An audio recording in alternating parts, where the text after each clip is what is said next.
Okay, welcome everyone. We'll call the meeting back to order for the benefit of the members the people in chambers and also in the virtual audience. We held our first meeting last Tuesday evening, first budget meeting. At the end of that one, we called a recess until 6 o'clock tonight to continue. So I'm just reconvening the meeting back from being recessed, and we will carry on with the continuation of the budget meeting throughout this evening. And we do have another meeting tentatively booked for February 6th if it is required. So with that, we are back in session, and I will turn it over to utilities for their operating budget portion.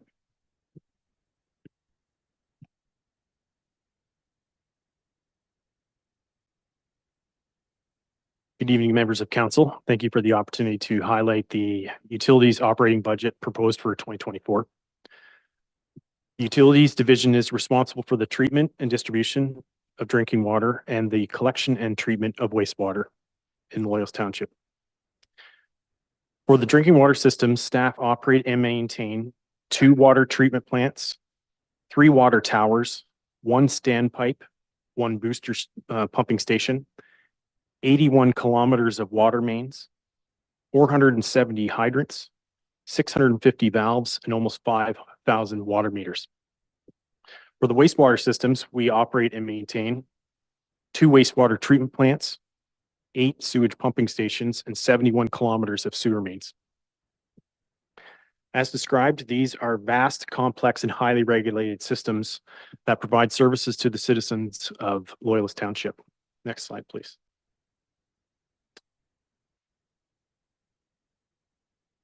As was much of the theme in 2023, supply chain issues, inflation, increased growth are some of the main challenges for the utilities division continuing into 2024. With this slide, it shows our budgets for 2024 with a 6% increase for water and a 7% increase for sewer. Our increased costs outside of some of the new staffing proposals we'll discuss a little bit later on are mainly driven up by contracted services, supplies, and chemical costs. Next slide, please.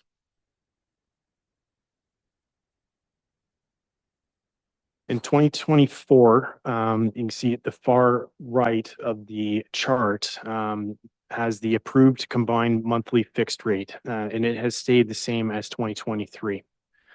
The approved combined consumption rate for 2024 has increased by 65 cents per cubic meter or 1,000 liters. We expanded the table for the presentation to highlight the expected rates in the model that was presented to council back in 2019. As you can see by the chart, we're in year 5 of the study of the study rates, and for both monthly fixed rate and consumption rate, we were forecasted to have higher rates realized this year. That hasn't occurred. The main reason for that is because of the growth in the township.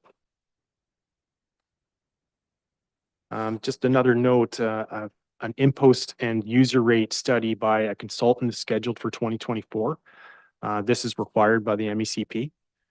Loyalist Township will receive good guidance on the path forward with respect to rates from this study. Next slide, please.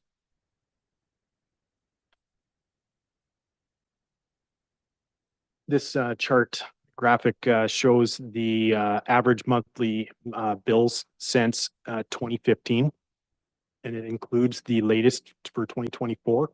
This shows the average highest user bi-monthly bill at $390. The average medium user bi-monthly bill at $258.90, and the average low user at $179.10 bi-monthly. Next slide, please. Just to cover a few of our key revenue and operating expenses, I won't go through the whole list, but to highlight a few, we expect $85,000 for our bulk water revenue for 2024. This is returning to normal from the little lower than normal revenue from last year when the station was offline due to it being upgraded, and the Odessa Water Tower being offline as well for the work being done there. So far, the feedback though on the station has been really positive from our customers. They've really enjoyed the online payment option, so that has been really well received. The cost of our maintenance in our plants has increased as well to an estimated $199,000 for 2024. This includes more preventative maintenance to be done in our plants. Although this has a cost attached to it, we do save funds in the long run as we avoid more expensive emergency repairs. Chemicals has also been an expense that has increased over the last few years. We're projecting over 2023 $15,000 increase in it alone. These are critical to our operation. We have to add chlorine to treat the drinking water. We have a couple different chemicals that we add for the wastewater side of things. Staff are constantly looking for ways for us to increase our efficiency with our use of these chemicals, and as other savings that we could find with operational changes. Next slide, please.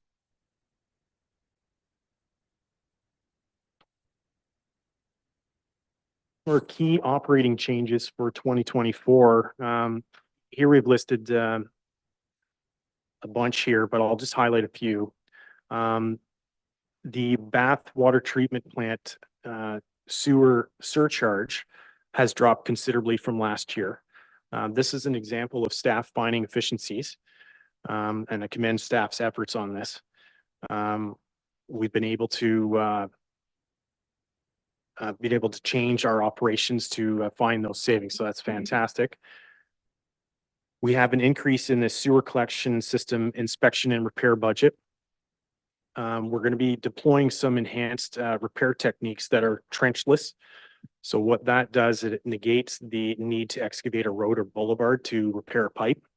There's considerable savings found on that, and without any need for restoration. So we look forward to that this year.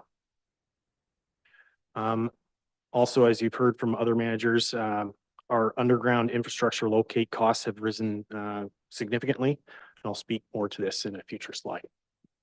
Next slide, please. Highlight some of the strategic initiatives for next year. In 2024, we're continuing to build on the pathfinding year of 2023 in regards to water loss in our drinking water systems. Some of you might recall the discussion last year and the request for funds and a possible earmark for $100,000 for 2024. In early 2023, in discussions with our friends from engineering, it was obvious what the low-hanging fruit was for the water loss. Capital construction work and water main replacement done by engineering, and water meter replacement done by utilities. These are in play already and very easy for us to do, as we've already had the systems in place. With that in mind, we've removed the extra budget funds for this year to get another full year of effort to this test. Large amounts of water main are scheduled to be replaced in Odessa this year, in the second year of the Odessa West reconstruction projects. Utilities is busy replacing water meters as quickly as possible, and we planned a very active program again for 2024. Supply issues did hamper our efforts in 2023 in regards to the meters, specifically the larger meters. So inch and a half, 2-inch water meters, they were harder to get our hands on. Just the supply chain issues really came back to bite us. They showed up late last year, so we haven't really had time to deploy those yet in some of our larger water customers sites. But we still pivoted to the smaller residential meters that were in supply. So we put a combined effort towards that instead. Hopefully this year we will be able to get back to those larger meters in more substantial supply. I spoke a little bit about the sanitary investigation and repairs in the last slide. And we expect to do many trenchless repairs this year as we investigate more of the collection system and try to clamp down on some of the I&I. Digital logbooks and citywide, our compliance group in utilities has proposed an exciting project of moving our operations to digital logbooks. This will increase the security of our logbook entries and are very critical to our operations and are compulsory by the MECP. Not to be digital, but to have the logbooks. A note in our last MECP inspection noted that digital migration would be recommended for logbooks and record keeping. This would be starting to work off of that recommendation. In conjunction with this, with the new technology in the form of tablets from our colleagues in IT, this will greatly increase our efficiency in our note-taking, which is the life of an operator, and note-taking is basically an hourly occurrence for them. So a digital conversion would be some savings as well and efficiency for them. We're also expanding our divisional use of citywide with full digital rollout to operational staff with tablets supplied. And we expect efficiencies to be found and realized as we continue this transition from paper. Next slide, please.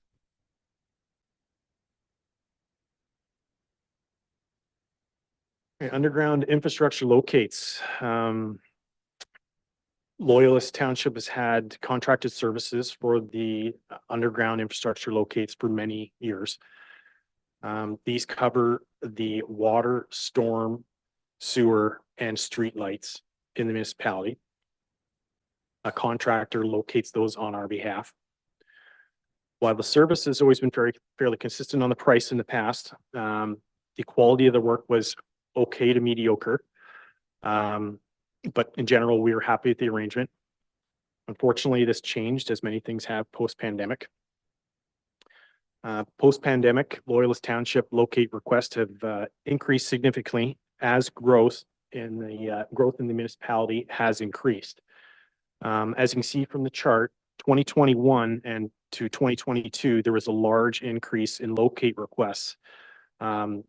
This worked out to be about a 40% year-over-year increase. From 2023 to 2024, it's not on the chart there, but we've seen a further 25% increase year over year. This is a great problem to have. It's growth related demand, and it's supposed to continue going forward. Next slide, please. With this increase in demand for the service, the cost to provide the service has increased as well. The sheer volume of requests has driven up our costs, but the cost per locate performed has increased dramatically. The reason for this increases vary from an increased regulatory environment to significant wage growth in the locate services industry. On the slide, a 2-year comparison shows the year-over-year cost for this service to Loyalist Township from 2022 and 2023. So in 2022, our cost for all 4 water, sewer, storm, streetlight locates, which are mandatory. We don't have a choice. This has to be located either by us or a contractor. Our cost was $78,420. For 2023, it was $350,935. Obviously, a very significant increase. We're far from the only municipality to see these costs rise. And we've discussed with other municipalities that they are seeing the same as well with their services. Our proposal for consideration is on the right-hand side. It is for the creation of 2 new positions in 2024, one being an operations clerk and the second being a damage prevention technician. So this would require the damage prevention technician to carefully locate the underground infrastructure as required by Ontario One Call. The second part and piece of this is that there's an administrative piece for Ontario One Call, and that the operations clerk could help close the loop on that and meet our obligations under the regulation. The whole process is regulated and it's enforced by fines for noncompliance. Some of the benefits to going to an in-house services are pride of ownership, employees locating the services for the municipality they work in. Typically, we would see an increase of quality of work. I personally completed thousands of locates in my career as an operator. I always made sure I took steps to protect the infrastructure that I was locating and representing, as well as I was there to help the contractor complete their work safely. They're working around critical infrastructure, water pipes with very high PSI, that type of thing. It's for their benefit as well to have accurate locates. This dovetails into the next point: the protection of the public health, the environment, and the investment Loyal's Township has made in the infrastructure. Every time we can avoid a critical infrastructure hit and damage, these assets are protected. Water staying in the water mains protects the public. Sewage staying in the sewage mains protects the environment. And this all protects the people completing the work. Just to list a few examples. Another real good benefit is that with Loyal staff completing locates for our infrastructure, at their discretion, they can request the contractor to include daylighting services with that particular project while working around our infrastructure. It's a great safeguard to protect the infrastructure. I've requested this many times in my career, with evasive work being done near our utilities. Like an example, directional drill underneath a water main. Having that daylighted helps considerably lower the risk of any damage to that particular piece of infrastructure. Another benefit is a glimpse to the work being completed on public and private property in the municipality. There's lots of information on a locate request. Us being in the know of these projects alone has the potential to assist with avoiding infrastructure damage. And lastly, but not of course least, it makes financial sense to go in-house with this service. The cost savings probably will not be realized in year one, as it would be a transition year. But we do foresee and expect savings in year two of the program as it gets up and running.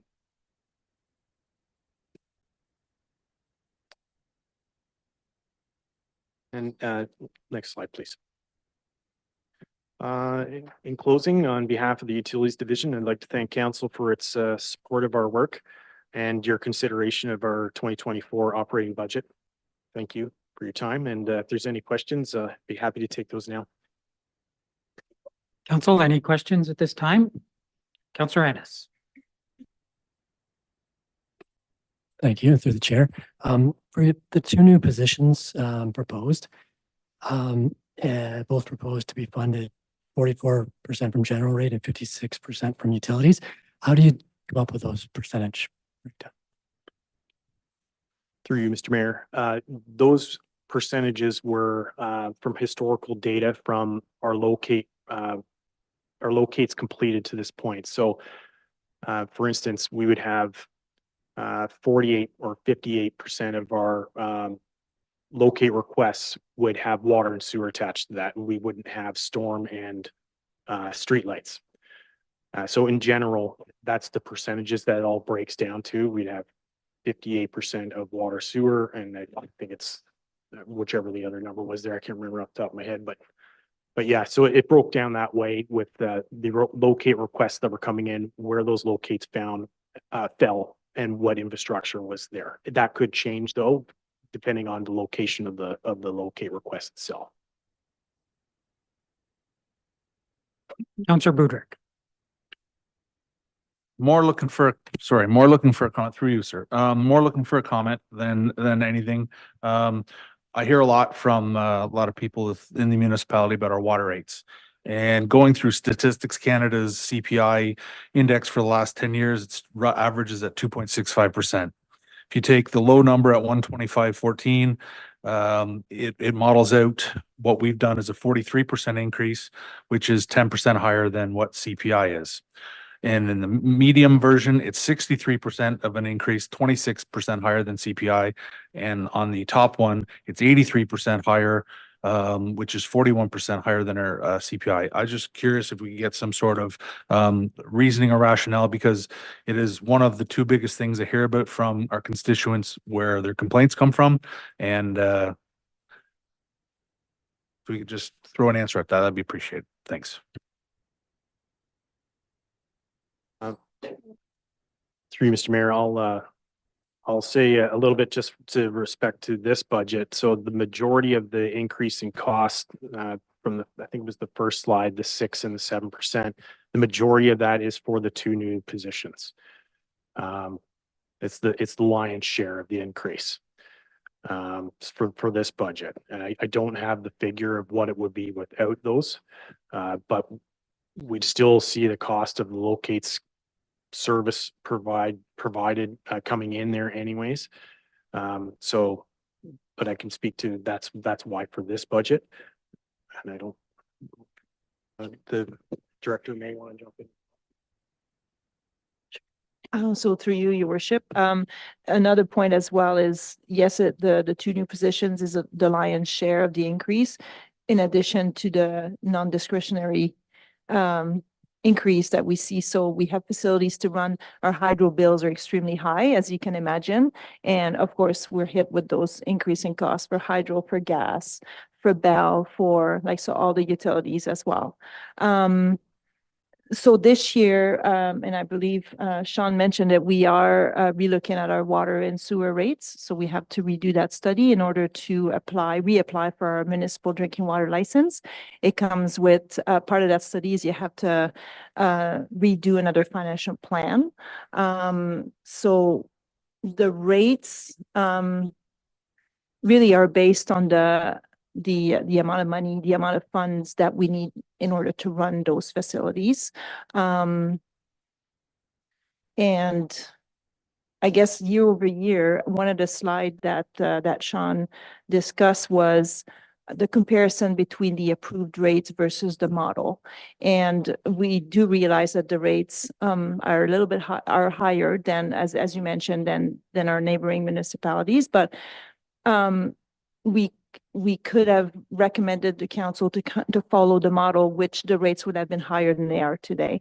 So I guess the point I'm trying to make is we also look, even though we had a model to follow for our rates, we would also look at, at the end of the year, how much money do we need to run these facilities, and do we need to increase the rates, and not necessarily following the model exactly, just trying to kind of match it with reality and trying to keep the rates as low as we can.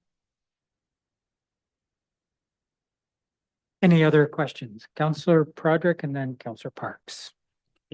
Thank you, through your worship. Just if I can direct you to page 58, 59 in the binder, just that's where my questions are coming from. Good. Just on a glance, if a taxpayer was to look at this document, which is public knowledge, and they saw 388% increase on general overhead, they probably would be a little excited about, as I am. Can you just maybe just break that down, just give us an idea what that is?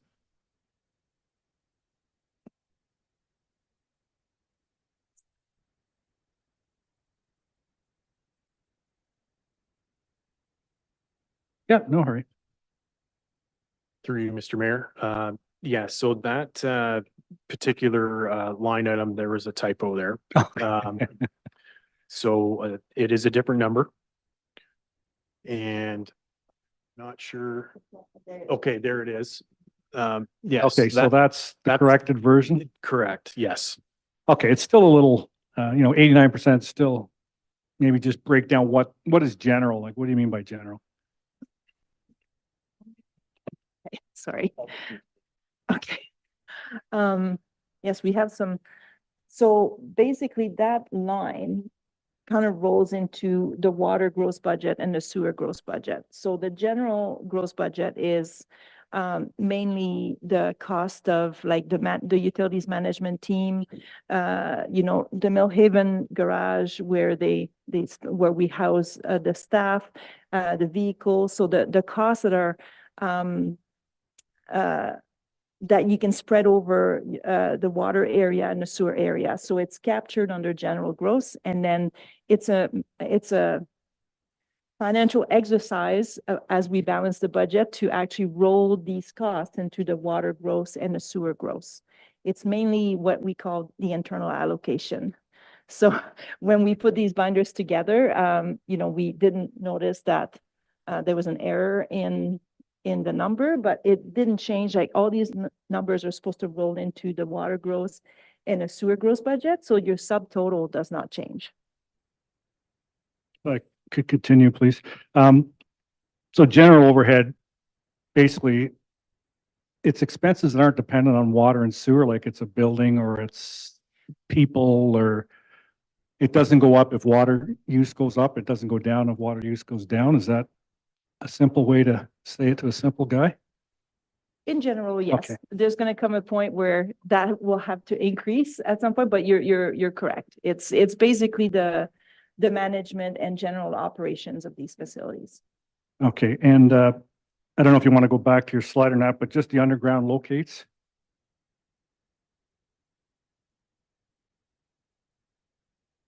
That one? Yeah. Or that one? No, the one before. Yeah. Okay. The 78,420, what did that include, like through the third party? What was that salary? Was it equipment? Like what was involved in that total cost? Through Mr. Mayor, that was the complete cost of the service. So presumably that was their materials, their time, labor. Yeah, for Okay. the third party, Yeah. the contractor, yeah. And then their quote, I assume that is, or is that your quote for what it would cost to go internal in 2023? No, the number there for 2023, that is what our costs from that same third party went to year over year. And just, I did some quick math here. So just as a person who's not familiar, with the day-to-day, I think very good deal to go internal. That's the way I look at it, because you're controlling who does it, when they do it. And just for my own benefit, what's a daylight service? Like, what do you mean by that when you use that term? Through Mr. Mayor, yeah, it's we use vac truck, and basically we're vacuuming down to the infrastructure that we want to put eyes on in daylight. Okay. Industry term, sorry. And just my last quick one here. On page 59, you don't draw from reserve funds at all. Do we have an idea of how much is in the reserve right now? Could we get that at some point if you don't have it? Thank you. Thank you, Your Worship. The answer is actually in the reserve fund schedule, which is in appendix B in the book. B. Sorry, C.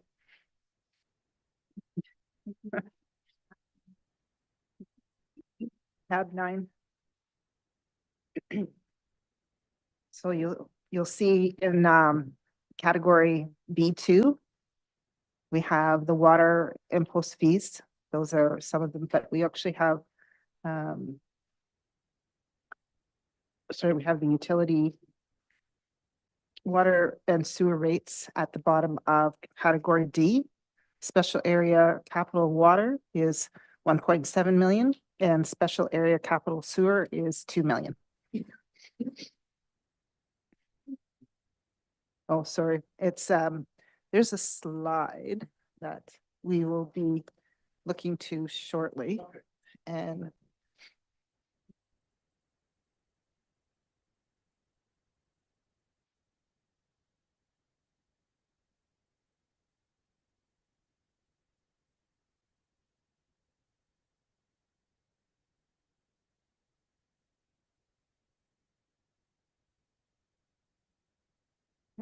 we have different reserve and reserve funds. So we have the water impost fees and the sewer impost fees, as well as the special area capital for both water and sewer. And then we also have the the utilities rate stabilization reserve funds. So at the end of each year, whenever there are any surpluses in these reserves, we're putting them back into these reserves and they're used for future capital and operations.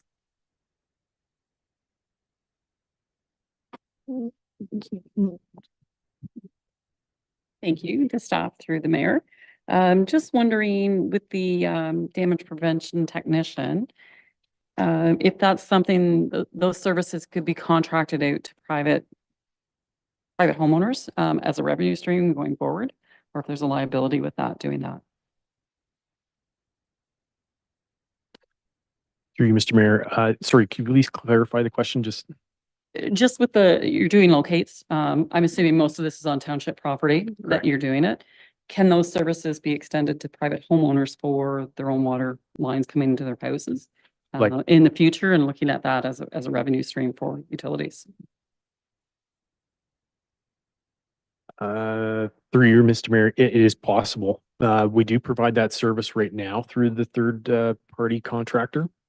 There's an additional cost to it, but that is something we could look at, yes. There is higher liability though, once you cross onto private property though. If I could add something as well. So something to remember is the cost of locating is worked into the water and sewer rates. So if it is a model that we would like to look at as a revenue stream, perhaps, those rates could be adjusted to, so essentially the water and sewer rates that you're paying includes locates.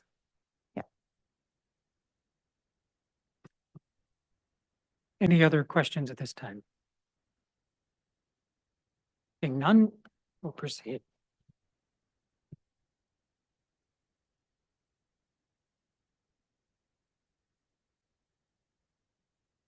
Thank you, Your Worship. Okay, I'm just going to do the introduction for the sorry.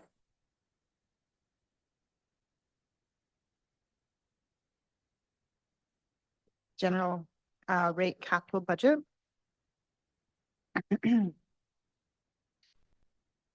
So there's you'll see the total that we've got for the proposed. This is for the general rates, not for, we're going to talk about water and sewer after, but just talking about the general rates. We've got capital budgets this year of $62 million. That's up significantly from any other years that you may have seen the budgets, but that's because of pre-approved projects. Specifically, we've broken it down here with the corporate services, emergency services, economic development, economic growth and community development services, and the community and customer services. So we're just going to go through the details of this. And I will be asking, as we actually talk about the projects, for these individual departments to come up and speak to those projects because it's their projects. I'm just going to talk about the financing of the projects. So you'll see there are a number of sources that we're using for revenues. We're talking about using, obviously we have reserve and reserve funds, which is a significant amount. And I'll talk about the breakdown of some of that after. Grants. So we have the Canada CCBF, which is used to be called the gas tax, annual gas tax number. We got $3.3 million. The Ontario Community Infrastructure Program, OCIF, of $1.5 million. The Green and Inclusive Community Building Fund and other WJ Henderson renewal. So there's significant revenues that are going into that particular project, which I know you've had a lengthy meeting on, and you've discussed all of the different various resources coming in there.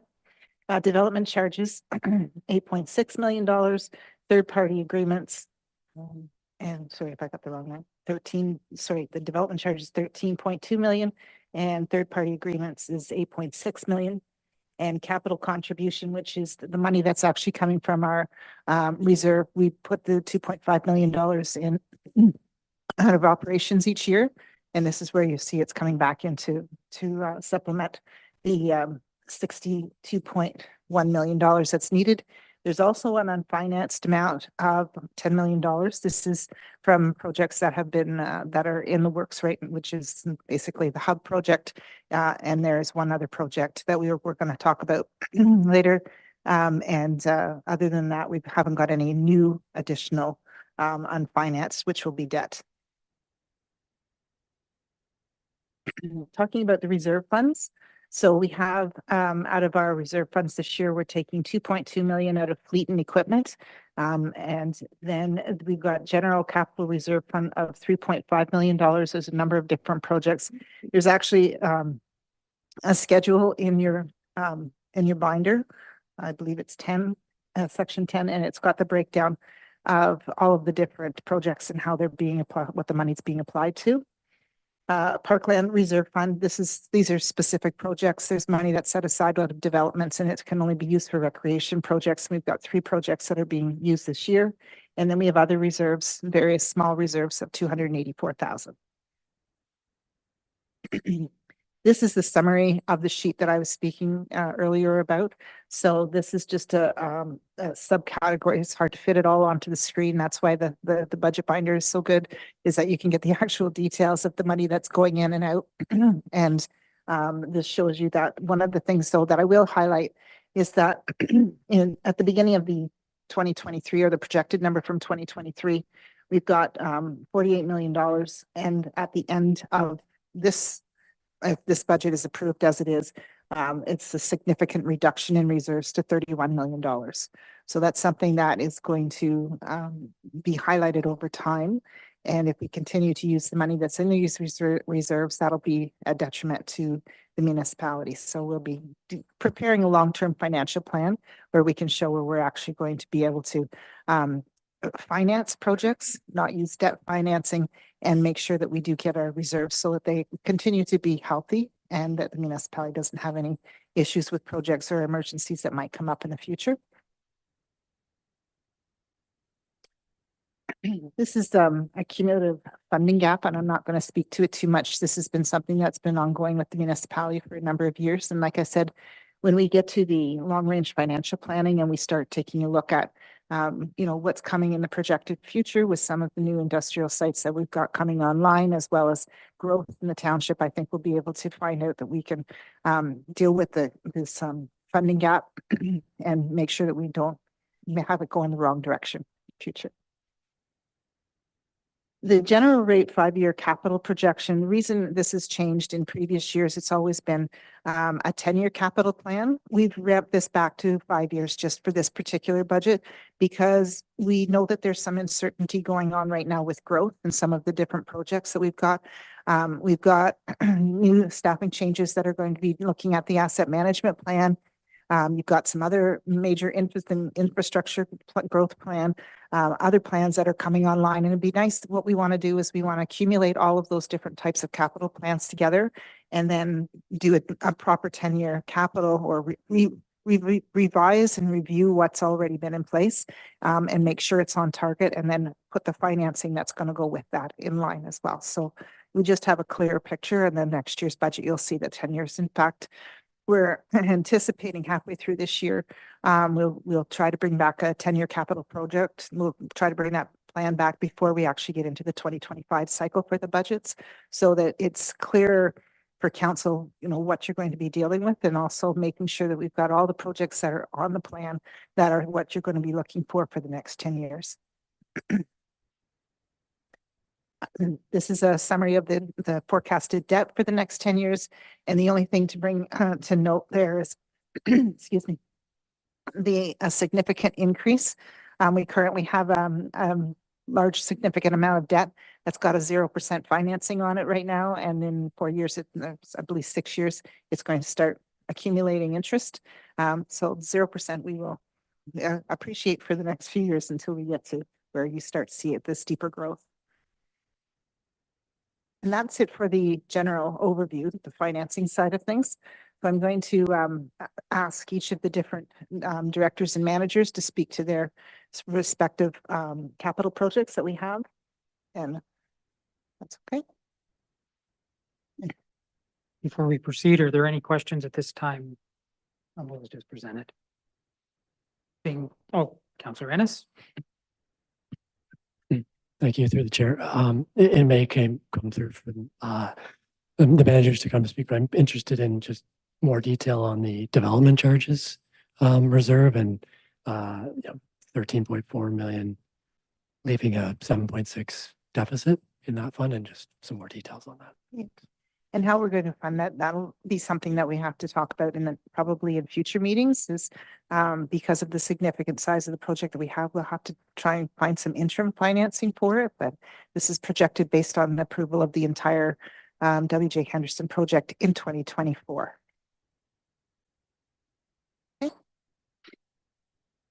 Any other questions at this time? Seeing none, please proceed. Thank you. Okay. So information technology.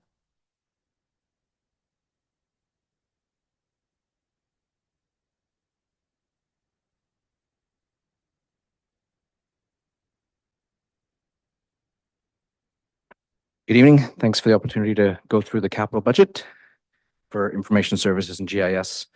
As I mentioned on Tuesday evening's meeting, 2024 is looking to be more of a planning year for both of the divisions. What we'll be working on this year is finishing up any of the carry forward capital projects that are in the books. And there'll be a couple of other new capital projects, as you can see. We're asking for the $85,000 for the workstation device refresh, which will cover things like workstations, monitors, laptops, and all of the accoutrements that goes with that. And then the network server equipment for the $45,000. That's all I have for capital this year. So, well, other than the building security systems, but we're planning a pretty light year in terms of capital and, like I said, finishing off previous projects. So if you have any questions, I'll gladly answer them. Thank you. Any questions at this time for IT? Councilor Willis. Through the chair, when you're talking about the annual device refresh, what's the life cycle that we have on workstations and things like that? And is there an opportunity to stretch that without risking our infrastructure? Yep, through you, Mr. Mayor. We have stretched that out over the last several years. It used to be running at a 3-year life cycle. A couple of years back, we switched that up to a 5-year life cycle. We've noticed this year, as we start to see those older workstations and devices, they're getting pretty long in the tooth. Because of the amount of resources that we have available, we don't get a chance to do a lot of annual maintenance or preventative maintenance on these devices because they're out in the wild. So they're run pretty hard for 5 years, and then we keep the devices after the fact for if we need to loan them out or if we need parts or things like that. But just to the nature, 5 seems to be a pretty good threshold for those devices. No problem. Councilor Pro. Through you, Mr. Chair, just on the D64, the security cameras, are they all replacements? There's no new cameras in there? Through you, Mr. Mayor, there are multiple cameras that will be replaced or that are considered end of life. Those cameras no longer get firmware updates from vendors and things like that. So best practice in the industry is to replace them.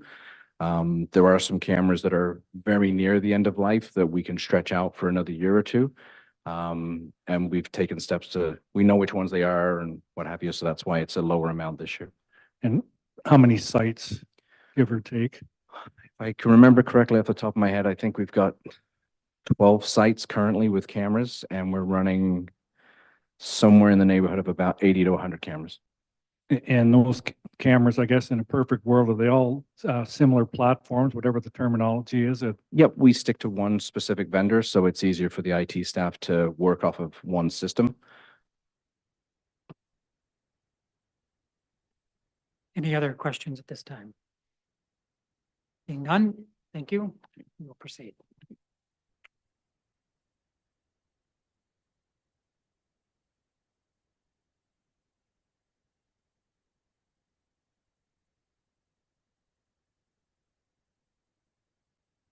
Good evening. The emergency services capital for 2024 is, we only have 4 items on it. 1.6 million, which was the 2 pre-approved pumpers. They will replace a 1993 and 2000 pumper.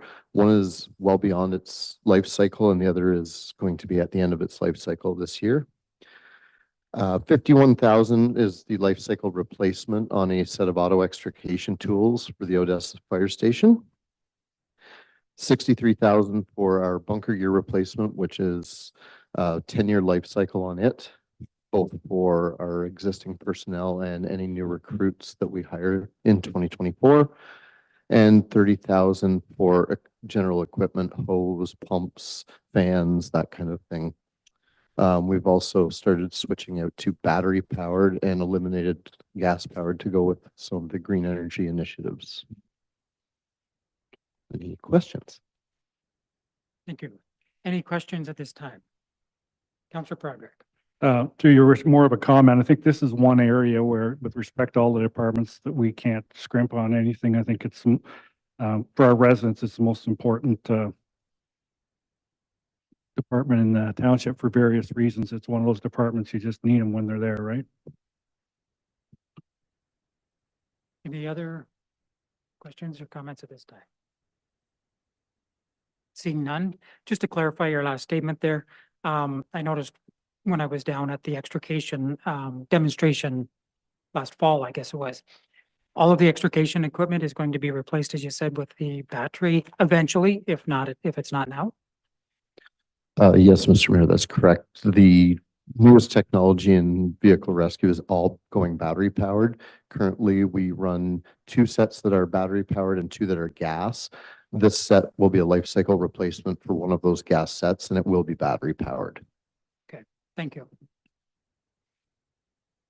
And if there's no other questions, thank you, and we'll proceed.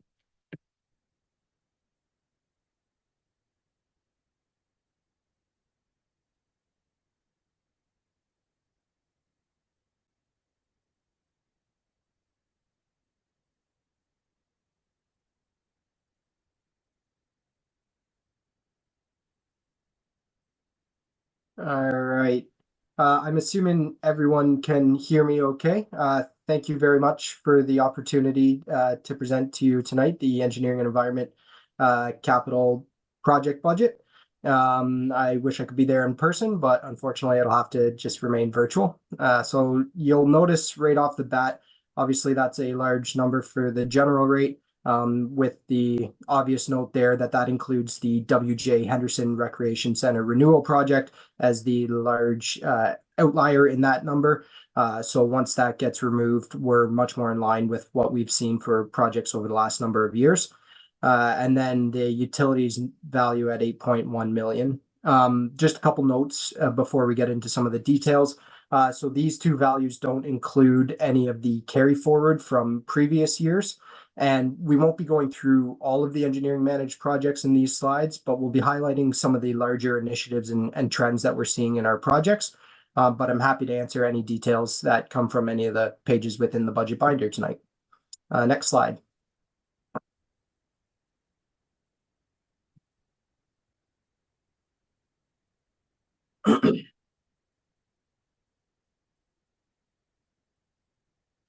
Excellent. So wanted to start off with just a quick review of a few of the larger ongoing initiatives managed by engineering. Just important to keep some of these larger projects in mind as we're workload planning for our staff and making sure that we're allocating the necessary resources to projects. So all of these projects listed on the slide have received either pre-budget approval or were planned as multi-year projects and will be ongoing throughout the 2024 construction season. Next slide.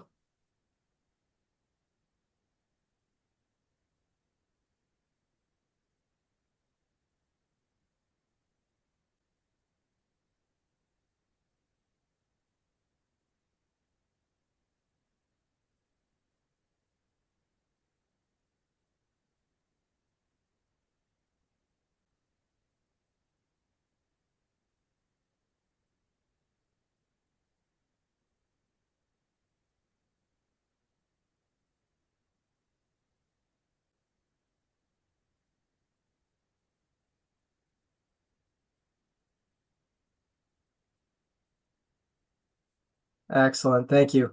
So yeah, the next set of projects that we're highlighting here are some of the climate action initiatives that we're undertaking at the township. Even though we don't have a line item in the budget that says, directly climate action, we do try and build in climate action initiatives into everything we're doing. So we wanted to highlight some of the larger or more public facing initiatives that we are undertaking this year. So the first one being the food cycler project. So as you'll recall, at the start of January, council authorized a expansion of another 100 units of the pilot project. And so that's projected to reduce approximately 34 megatons of CO2 equivalent, so greenhouse gas emissions per year. The next project listed there is the Bath sewage treatment plant aeration system. And so this is a life cycle replacement of blowers that are necessary process equipment within the Bath treatment facility. And the intent there is to replace those with new, more energy efficient equipment, which will include items like variable frequency drives, which will allow us to reduce the amount of energy consumption associated with these equipment. So the projected to reduce up to 197,000 kilowatt hours of energy consumption per year. The third project listed there is the utilities office facility. And so this will be a new energy efficient facility, which we are currently targeting to be net zero ready. So what we mean by that is the design will be fully electric and will be able to accommodate future energy generation on site that will eventually allow this facility to get to net zero. The last project listed there is the Fairfield Water Treatment Plant HVAC design. And so this is again a life cycle replacement of heating equipment at the plant. This is a relatively small project in comparison to some of the other larger initiatives that we are taking on. But we wanted to highlight this as it's important to note that these small projects will add up over time. And this is how we are going to make our way to meeting the objectives listed in our climate action plan. Not listed on this page is the WJ Henderson Renewal Project. Obviously, we went into extensive detail last fall, all the climate action initiatives that are being incorporated into that design. And with that project, once that project is completed, the low-hanging fruit after that will be these smaller HVAC projects and life cycle replacements and initiatives like that to meet the rest of our climate action initiatives. So next slide, please.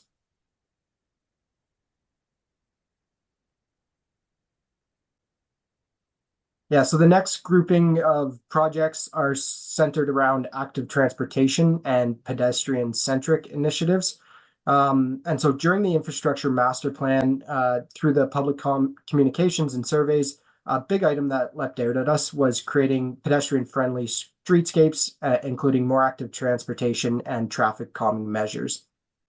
So the first project listed there is the Amherst Drive traffic calming pilot study.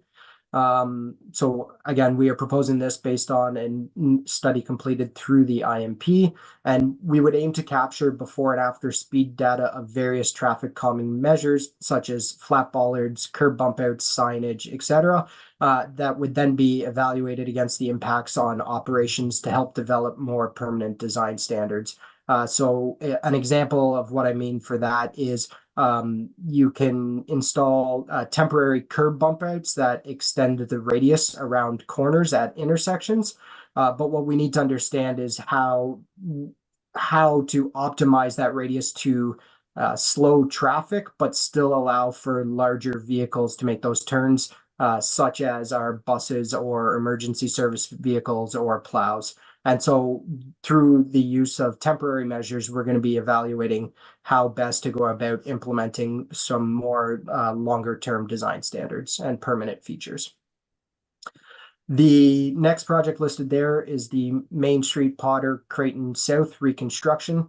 And so this will be a large urban rehabilitation that the project is partnering with the County of Lennox and Addington, as well as a couple of the local developers responsible for items through their development agreements to complete various upgrades. The key component that we wanted to highlight here of this project is the construction of a new 3-meter wide multi-use pathway along Main Street, Odessa, as well as proposed improved pedestrian crossing of Main Street, Odessa at the Durham and West Street intersections. We'll also be doing your more typical reconstruction efforts of this project, which would include storm sewers and water mains and sanitary sewers, as well as road surfaces, curbs, and landscaping reinstatement. The third project listed on this page is the Main Street Bath design.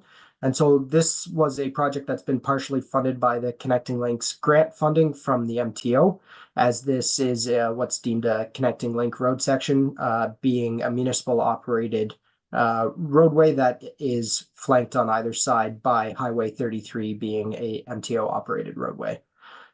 This project is completing the redesign for the entire length of Main Street Bath from Centennial Park to the eastern extents of the village.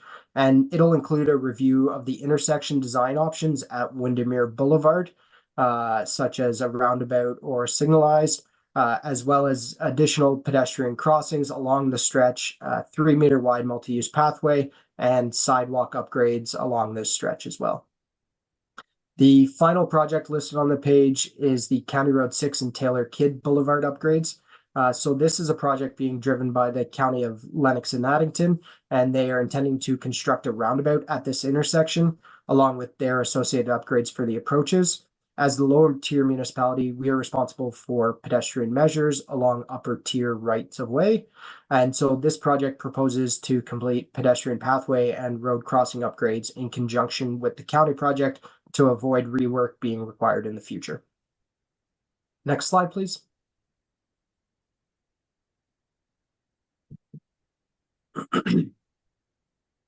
And then we just wanted to highlight a few of the other key initiatives that we have in the engineering department. So the first one there is the splash pad.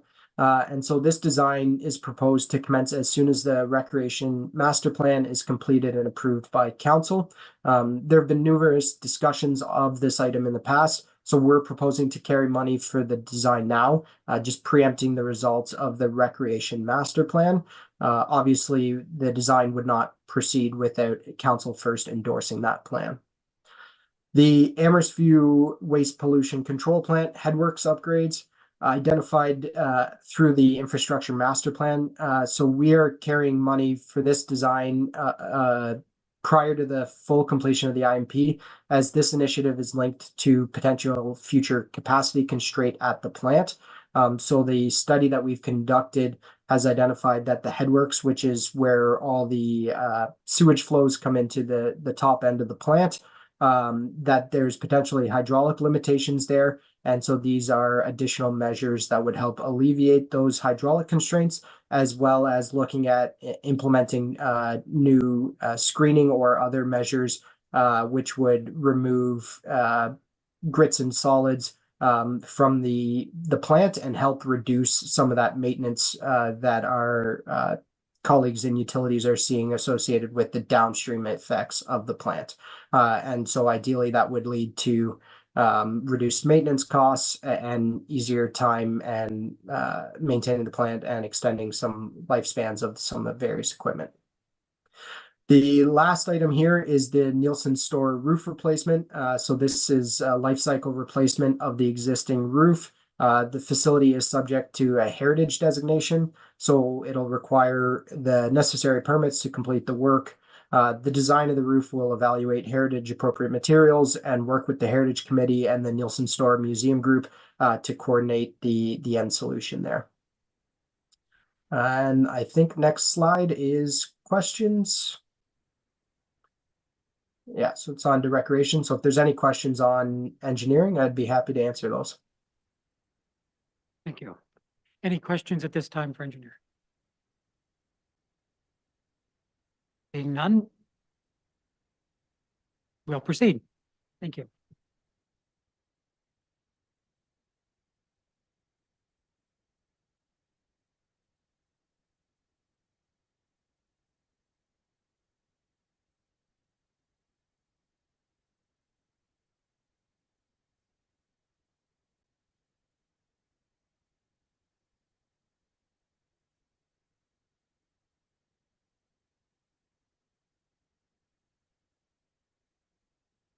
Excellent. So this evening I'll present recreation and facilities. You've already heard a lot of the facilities portion this evening from engineering. So most of what I will speak to is the other portion of the budget for capital. So this evening we're at just over 700,000 for the capital portion. Like I said, it does not include the projects that are being managed through engineering and environment. If I could have the next slide, please. Thank you. So to begin with, we are talking about equipment. So a small portion of money, about $15,000, is being requested to replace recreation equipment. This will take care of equipment for two locations, one being within the Come Out and Play trailer. The Come Out and Play trailer is used throughout the communities, both for events and for programming on a regular basis. It also gets used for requests through the school board and for different community groups who request it to come out for their activities. The equipment in the trailer has seen better days. It's had a lot of failures and we've had to dispose of quite a bit of equipment, so it's needing a refresh. The other portion of the equipment is for the leisure and activity center. There's a need for some replacement and some equipment to be used both in our child and youth programming as well as our adult programming. The second request is for a 20-foot trailer to be used for the batwing mower. So if you remember, we have purchased a new batwing mower that is used for our larger spaces. We found some efficiencies for mowing. However, the batwing mower does not currently have a trailer that we can safely transport it. So it's being transported actually at the side of the road and driven on the roadways. So from a safety perspective, it isn't an ideal situation for staff. Also, it is wear and tear on the actual batwing mower itself. So in order for us to maintain that asset and extend the life of that asset, we're finding that the best way to do that would be for trailering it from site to site. So if I could have the next slide, please. So the next one is heritage properties. Babcock Mill is the first property I will speak about. Babcock Mill will require capital investment over the coming years. In 2023, only the main floor opened to the public. To ensure the full site, including the lower and upper levels, is suitable for activation by our Heritage, Culture, and Tourism team. There's additional internal work to be completed this year. This includes internal repairs to stairways, railings, lighting, floor repairs, and protection of the electrical boxes. Vandalism has been experienced at the wheelhouse and the channel leading to the wheelhouse. Protection of this designated infrastructure is required. This will be done as part of the Babcock Mill work. It will be temporary in nature, but substantial enough to protect the asset and ensure safety to the public. We have some very big safety concerns, people getting into that wheelhouse. So the funds will take care of both internal at the Babcock Mill as well as that external site protecting that asset. The second project on this slide is for Fairfield House repairs. In order for us to open Fairfield House to the public this spring, several repairs are required, including designated substance abatement repairs to the main floor and upper level porches. Both porches on the front of the house that face the waterfront are in need of repair.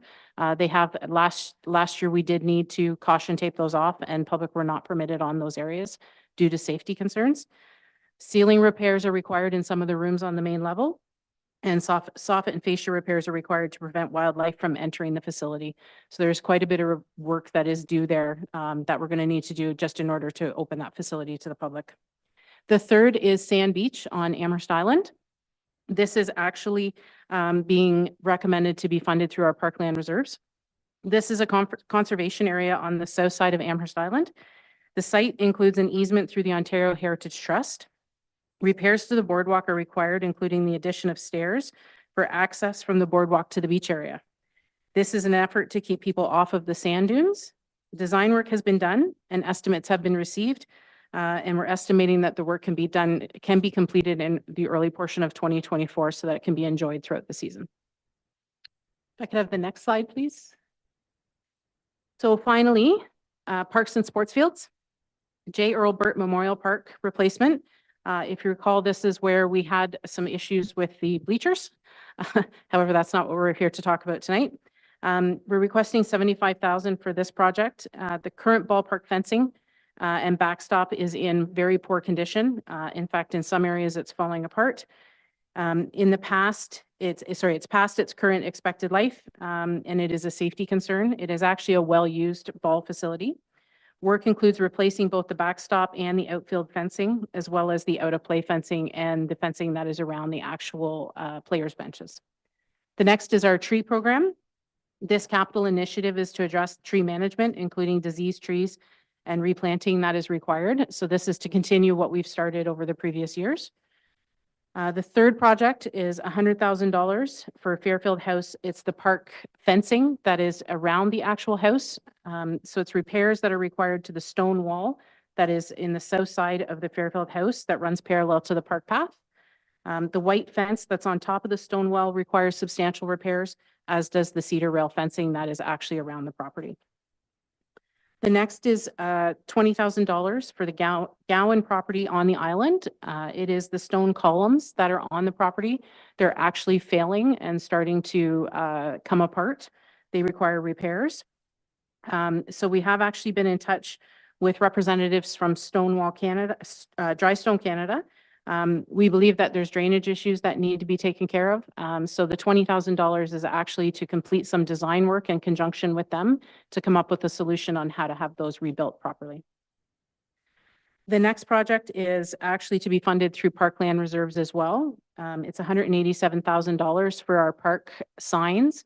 If you recall, we spoke about this last year. We attempted to do it as a multi-year project, and we've had troubles with finding a company and tendering to find a company who will do it over multi-years. So the idea is now to tender it and have all the park signs done at once.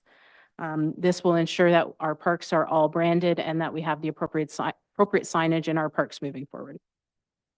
And the last one is a safety issue. It's the annual FIBAR, which is the safety surface at all of our playgrounds. So we invest a certain amount every year to reinvest into the safety surface at our playgrounds. So it's a $25 investment into our $25,000 investment into our playgrounds. And if there's any questions, I'd be happy to answer them. Thank you. Any questions at this time? Councillor Willis. Through the chair, and I don't think it's actually your department, so it may go into a parking lot, but when you mentioned the signage for the parks, there have been discussion about signage for our villages, towns, hamlets, and things like that. Is that part of that budget, or is that a separate project? That would be a separate initiative. And do we have that in this year's budget? No. Okay. Thank you. There you go. Any other questions at this time?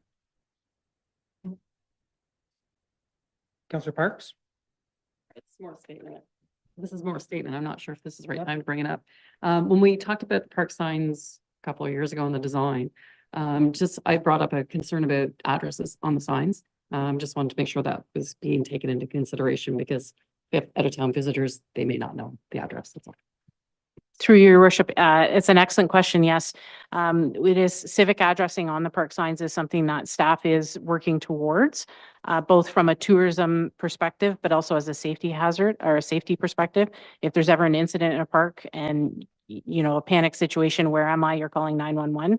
You want to be able to give the address of where you're at. So it is something we're working towards. Yes. You're welcome. Is there anything else at this time? Seeing none, we'll proceed. Thank you. Thank you.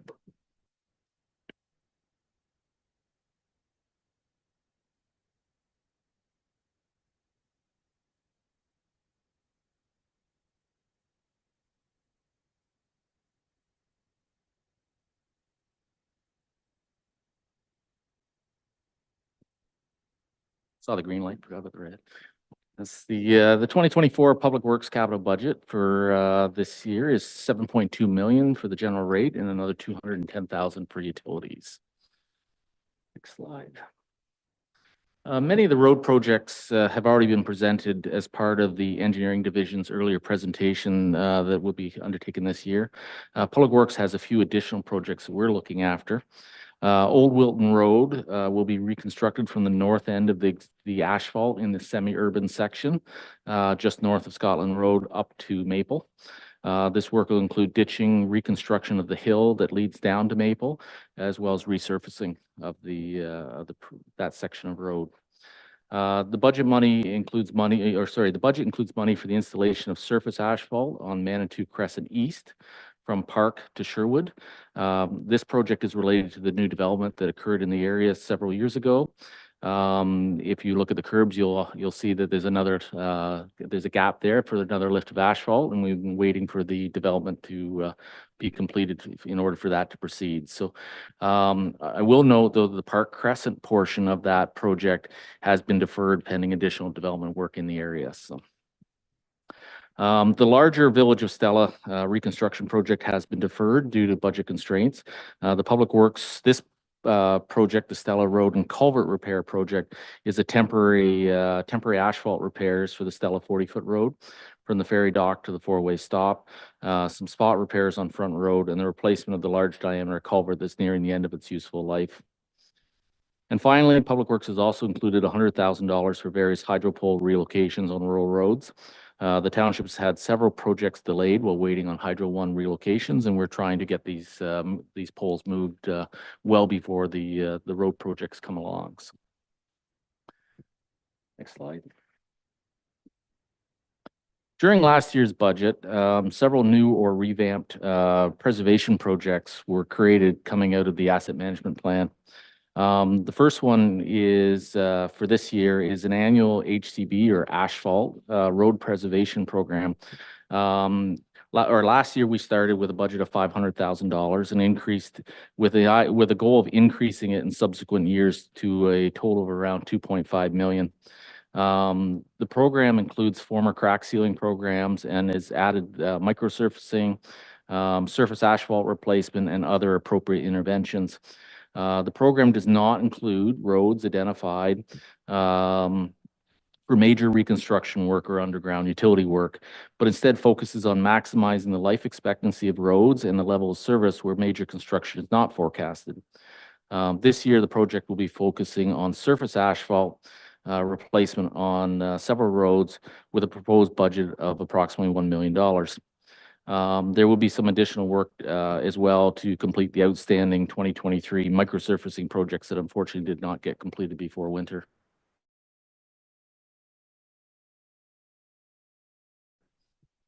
The HCB program utilizes road ratings based on road needs study and the annual ratings completed by staff to determine the most appropriate time to undertake the correct preservation strategy. And as many kilometers of roads as financially possible will be completed within the approved budgets. The next program is the annual LCB or surface treatment program, and includes several life cycle resurfacing projects throughout the township. We also have a bridge preservation program this year, and it's focusing on maximizing the life expectancy of bridges by ensuring that the repairs and replacements are made at the appropriate time. And work in these programs were identified as part of the 2022 OSIM inspection report, and work in 2024 will primarily be for the Doyle Road Bridge Rehab Project. The plan for Doyle Road is to conduct a light rehab rather than a full rehab, and that decision was made because of the future extension of Taylor Kidd Boulevard, and what that will mean to Doyle Road in the future. So we're doing what needs to be done, which will push the life of the bridge down another 20 years down the road, as far as and then a decision at that point can be made as to what needs to happen with that bridge. Does it need to be expanded? Does it even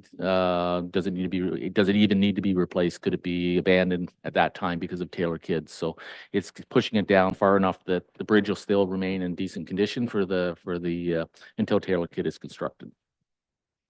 And finally, the last project is the culvert program. This is an existing program that's been in place for several years, and it's for the replacement of any non-OSIM cross culverts typically done as part of larger projects. So as Public Works is doing road projects, we replace cross culverts that need to be replaced when needed, and that is funded through that program. And as many of you know, I am switching into a new position as of Monday, and there will be additional asset management preservation programs that are proposed in the next few years. Hope to continue that work in my new role. So, next slide. For facilities, it's a light year for us compared to the last several years with the County Road 6 garage project finally coming to completion. So this year we have $50,000 to look for temporary housing for the Amherst sidewalk plows. So as part of the W.J. Henderson project, the existing plows are housed within the garage area at the rear of that building. That will not be an option for next year, so we need to find some temporary housing for those for the beginning of next winter. There's also some money, we're thinking there's some potential to get some design started on more of a permanent relocation for these units if it's determined that the W.J. Henderson is not the appropriate place for that, those pieces of equipment. The other item that we have is $40,000 for replacement of the existing storage trailers with 8 sea cans.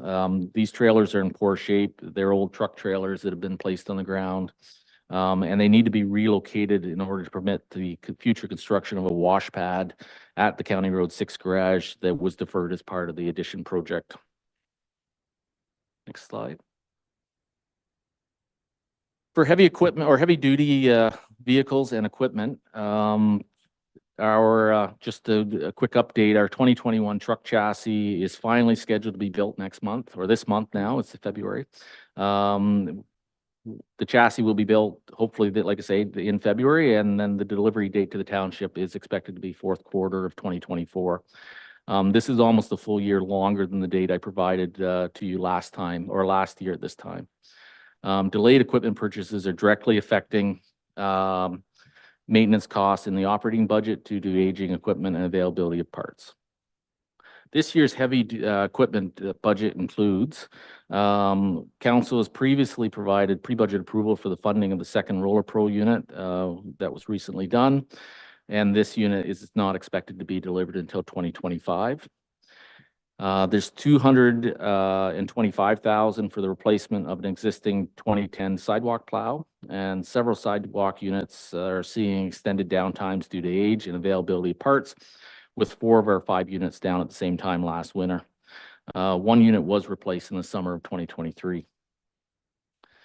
The $625,000 for the replacement of the 2004 grader, which is showing increasing maintenance issues. And this is the larger of our 2 graders and was the one that was used for the opening of township roads and neighboring roads following the 2022 blizzard. Based on the mechanics assessment, there are some major repairs in the near future for that vehicle, and it's been recommended to proceed with its replacement.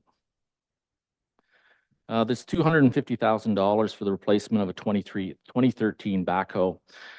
This one's a little unusual because we're actually replacing the newer backhoe rather than the older backhoe.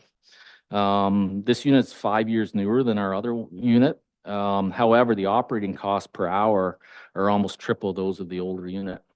And in the last 2 years, we put about $40,000 into repairs on maintaining that unit with considerable downtime. The other unit's scheduled for replacement next year. The budget also includes $66,000 for the purchase of 2 mowers for the Parks Division, and one of the units is funded through the development charges study.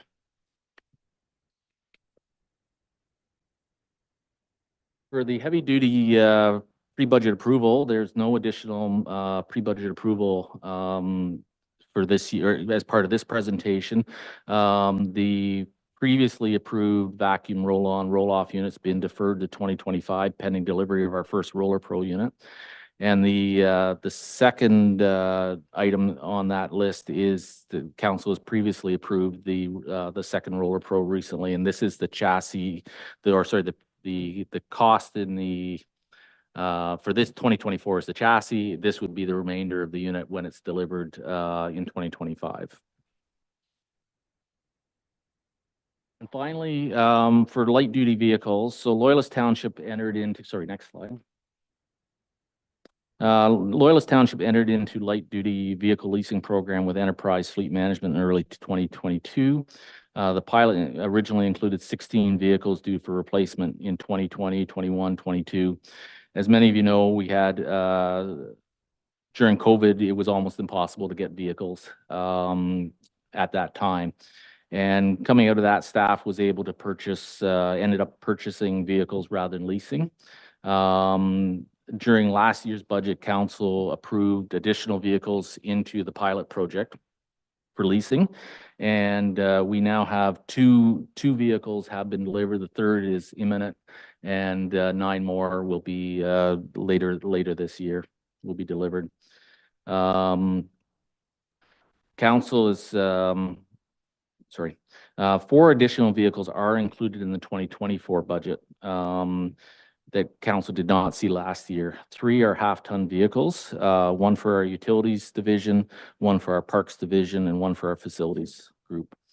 There's also a utilities van replacement unit.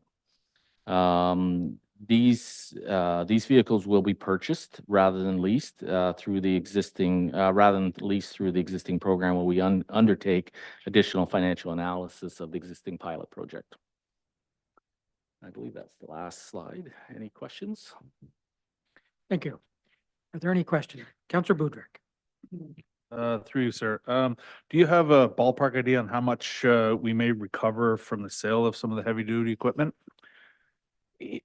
We've actually had quite good success when we can sell the used equipment. I know our last snowplow that we sold, we got about $55,000, if I recall, for it. That was several years ago. Unfortunately, we've held 2 of our older units. We kept as spares. One of them didn't make it to the point that we could sell it as a usable vehicle because of the delays in obtaining vehicles. We're currently using it for parts to keep one of our other vehicles going. So it will be sold as parts when we're done. But if the vehicle's in working condition, obviously we get a lot more money for it than we would otherwise. I would hope if we're able to sell the grader in working condition, we would get a fairly a good return on that as well. Any other questions at this time? Councillor Parks and then Councillor. Thank you.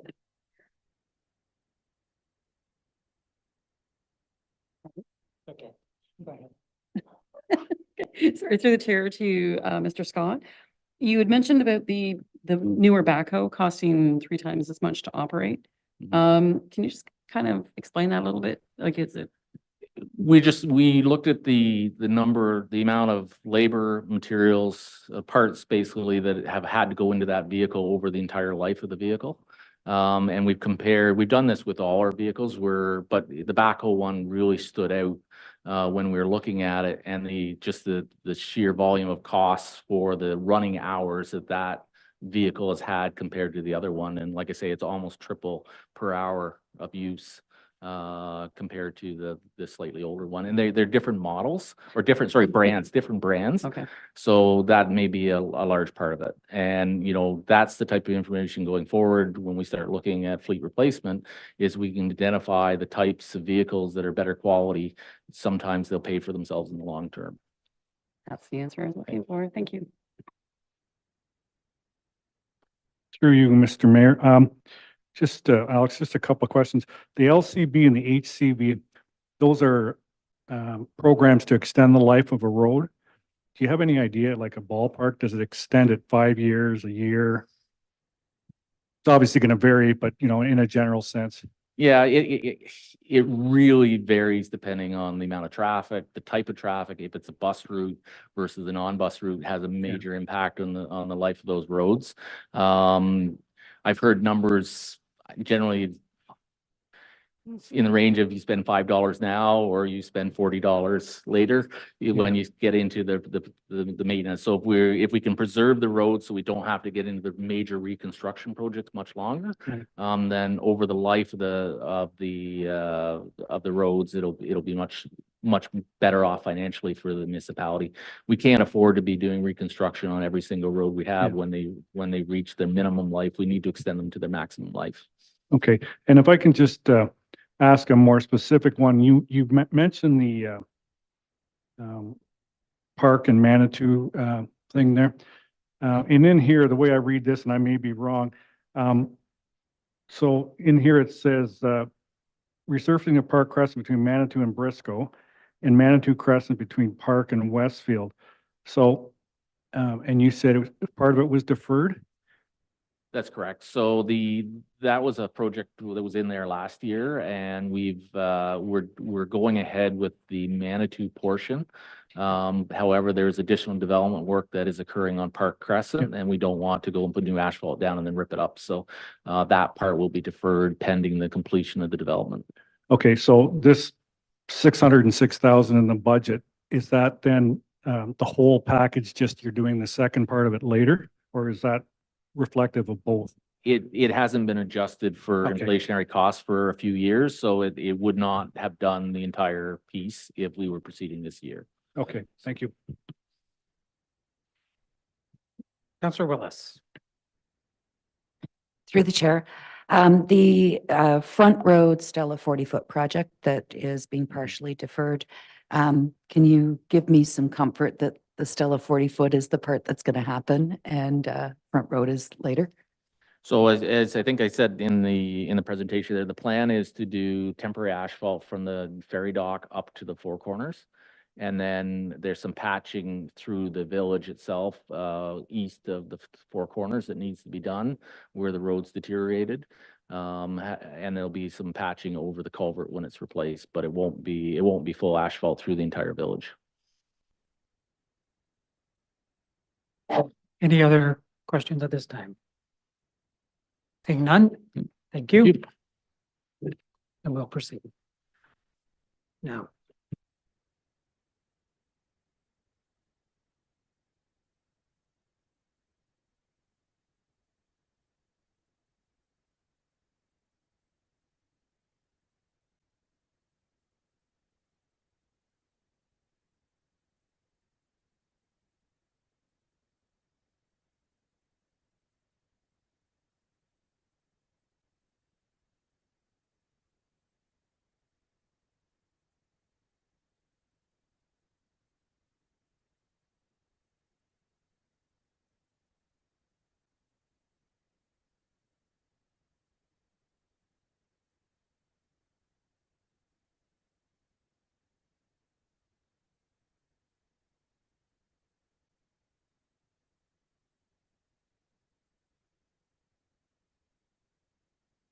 Good evening again, Council.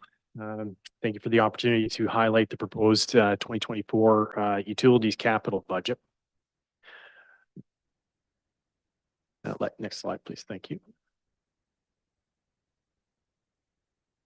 This slide illustrates the overall number for the capital budgets proposed for utilities. So 8.9 million. It's broken down into 4.2 million for water and 4.7 million for sewer. Like to note that the lion's share of the 8.9 million is managed by managed by engineering on behalf of utilities. Next slide, please. This highlights the funding plan for the capital this year. It's a mixed bag of the growth fees, club fees, third-party arrangements, agreements, and our water sewer rates for the total of the approximately 8.9 million. Next slide, please.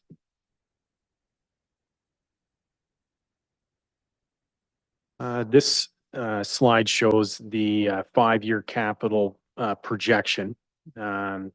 So the projected capital requirements for the next 5 years.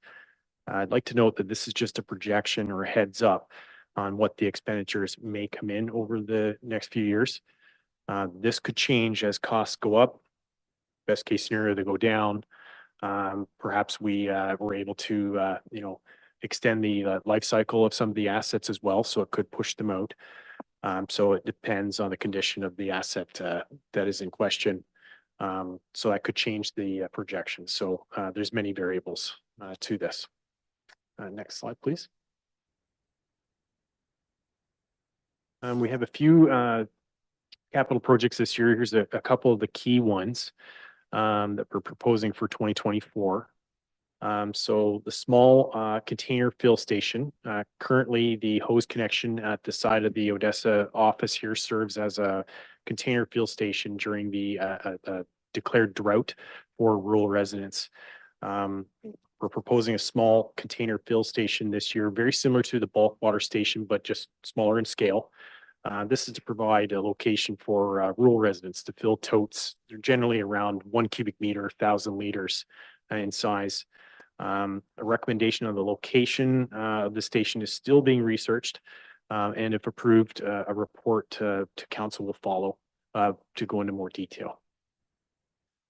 The next one is $15,000 for the event portable drinking water dispenser.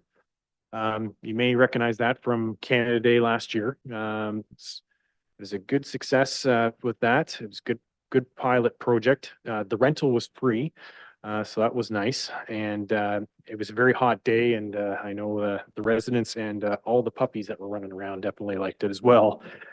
So that worked out really well. This year, we're proposing a smaller station. That one was fairly cumbersome to move around. We're looking at a smaller one that just has one dispenser, and it'd be easier for staff to relocate at events and to provide drinking water on those hot days. There's also a possibility that this particular unit could be reutilized throughout the winter months at perhaps one of the arenas, or another location to provide a fill station for containers. Well, we don't have as many events outside during the winter, so. Moving on to the water meter replacement program, 140,000. That number hasn't changed. It's the same as last year and the year prior, I believe. As discussed in the operating budget, this project is critical for reducing our water loss in the systems. And as long as the supply issues continue to clear up, we hope to replace a significant amount of the larger meters, which is pictured here, throughout the township this year. This is in conjunction with a significant amount of the residential meters being turned over as well. And finally, we don't want to leave the wastewater side of things out. I combined a couple different projects here. For $54,000, we have the Bath sewage treatment plant, grinder and auger replacements. These are life cycle replacements, equipment located in the headworks of the plant. And as Luke talked a little bit about earlier, that is at the very front end of the plant. So these two pieces of equipment do not have an easy day ever. All of the volume of the wastewater treatment plant goes through there. So their job is to remove a significant portion of the large debris that makes its way to the wastewater treatment plant. Therefore, they need to be repaired and replaced on a more often schedule. So they are up for replacement this year to keep that rolling smoothly.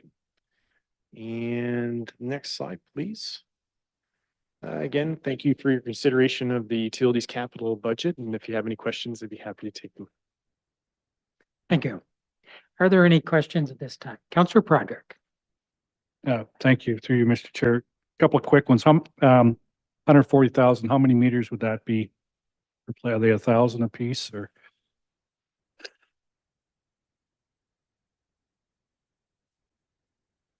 Through you, Mr. Mayor. Yeah, roughly it could be a little less depending on the size. The larger meters are much more expensive. So for instance, a 2-inch meter, they're running as of last year in the neighborhood of about $3,500 to $4,000. A 3-inch meter, they're $6,500 to $7,000. They go up in price. This is not my friend. Where would you use the large, like, is that when you say the larger numbers, are they used at commercial sites or where are they used? Through you, Mr. Mayor. Yes, we have what's called an ICI list, so that it's institutional, commercial, and industrial sites. We also include multi-residential in there because a lot of them have larger meters as well. So typically that's where we'll find them. It's quite rare for a residential unit to have a meter any larger than the standard 3/4 by 5/8 meter. And just the final one, the fill station, did we use it last year? Through you, Mr. Mayor, the fill station, we do not have now. Okay. The small container station, the larger bulk water station, yes, we did, have that come back into service right at the end of the summer. And the reception was quite, well received. So in those stations, and if a resident's well ran dry, they would come and fill something and that's their water source until it refills? Through you, Mr. Mayor, yes. So there's two options typically for the residents, and this is also from feedback from residents that I've had with phone calls and conversations. So they can use bulk water haulers. They're available in the municipality, and they can use the bulk water station, and it produces large volumes of water. Typically, those trucks carry between 20 cubic meters of water typically. The alternative is also, and what I've seen a lot of is the smaller containers. So 1 cubic meter, the square totes on a pickup truck usually, or a trailer. You can't use the current bulk water station to fill that. So a smaller one would be, need to be deployed, and that's the other option. Any other questions at this time? I just have one, and it goes back to the small filling station. The, would this be similar to what Napanee has where like they pay, I think it's a couple of bucks or something and they fill up tote? Is that just very roughly, is it sort of a similar thing to that? That's correct, Mr. Mayor. Yes, it's very similar to that. And generally the smaller containers would fill up at those stations. Yep. Okay, thank you. That'd be a great asset. Thank you. And if there's no further questions at this time, thank you. We're 7:36. Why don't we take a 10-minute break and we'll come back to wrap up the presentation.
Okay, we'll just call the meeting back to order, and at this time, we have the Director of Finance that will provide us with more information and also go through the questions that have been provided, and then we'll go for discussion.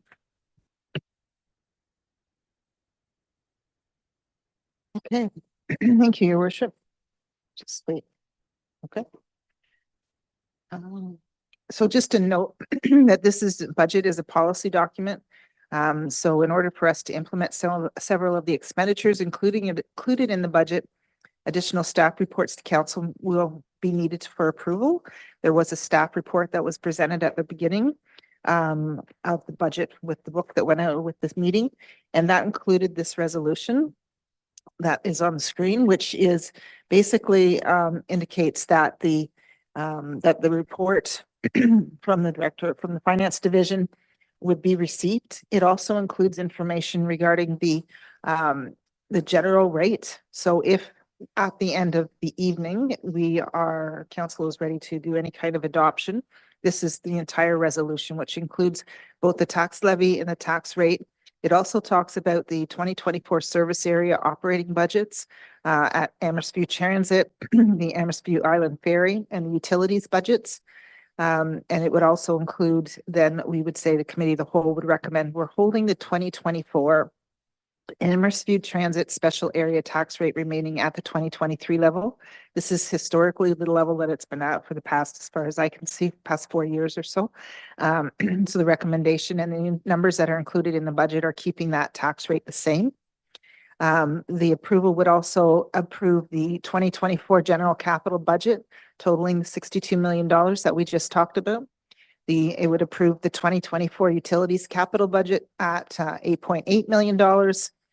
And then it would give direction for staff to post the notice of intention for the 2024 budget, which would be posted on the website. And staff would then bring back a bylaw for adoption to the February 13th meeting. So just to follow, before anything is discussed on that, there were a number of questions that council asked on Tuesday evening, and staff have provided the answers. Staff have got a roving microphone at the back and will answer questions as I'm going to read out the questions and walk through some, and then they will answer it because it is related to their budgets. One of the first questions, though, had to do with tax rates.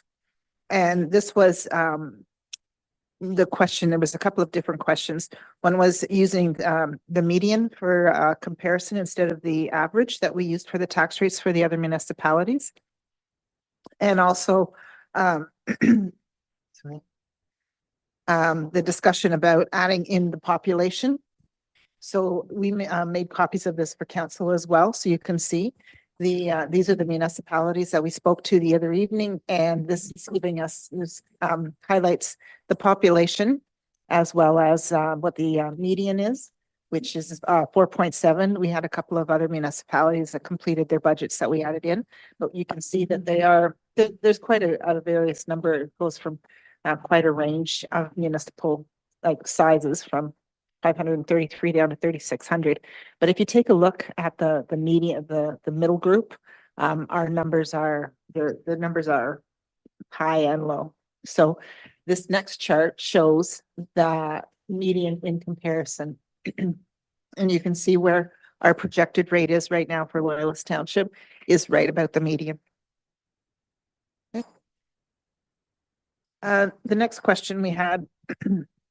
Let me refer this to Public Works, is regarding the pedestrian crossover that was deferred. And the question was where it was located.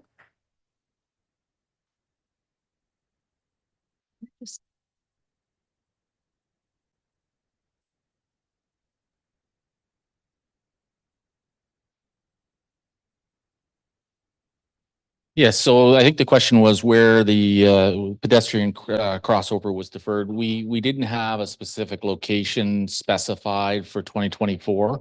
We had some money in there to do some work on some pedestrian crossings coming out of the IMP.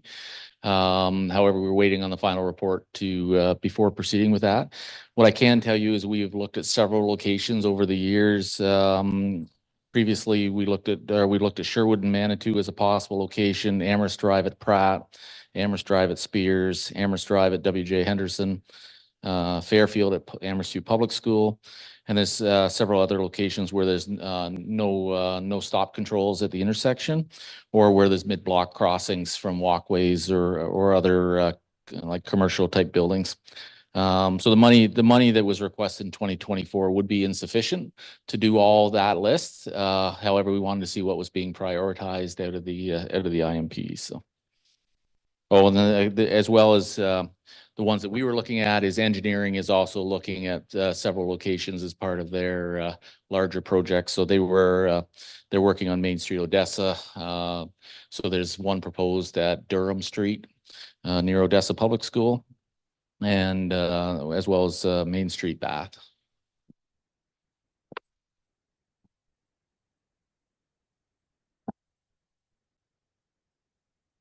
Thank you.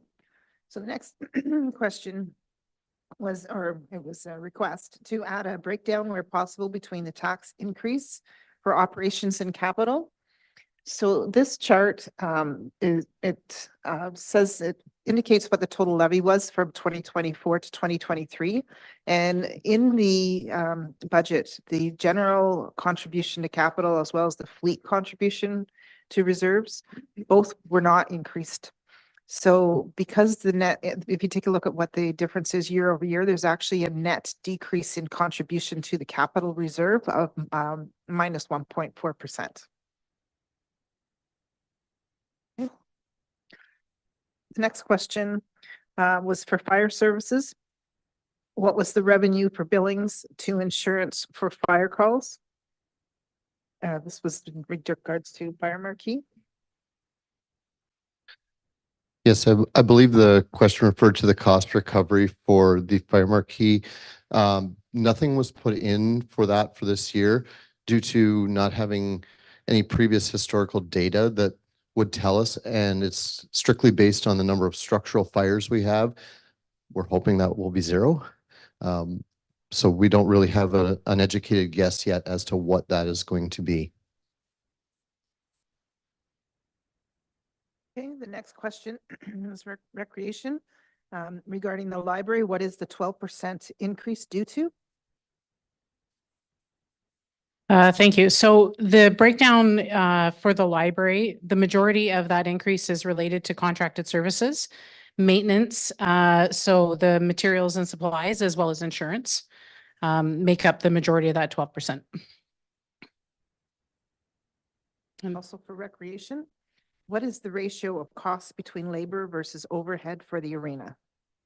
Thank you. So the arena breakdown itself is an interesting one. If we look at labor versus the other charges, it's about a 60%, 60 to 40 split. So I haven't given you the details there based on the revenue. So the revenue for the arena itself is about a $346,000 a year in revenue. Direct labor is just under 300,000. Indirect labor, that is the two supervisors. So that would be our supervisor of parks and facilities, a portion of his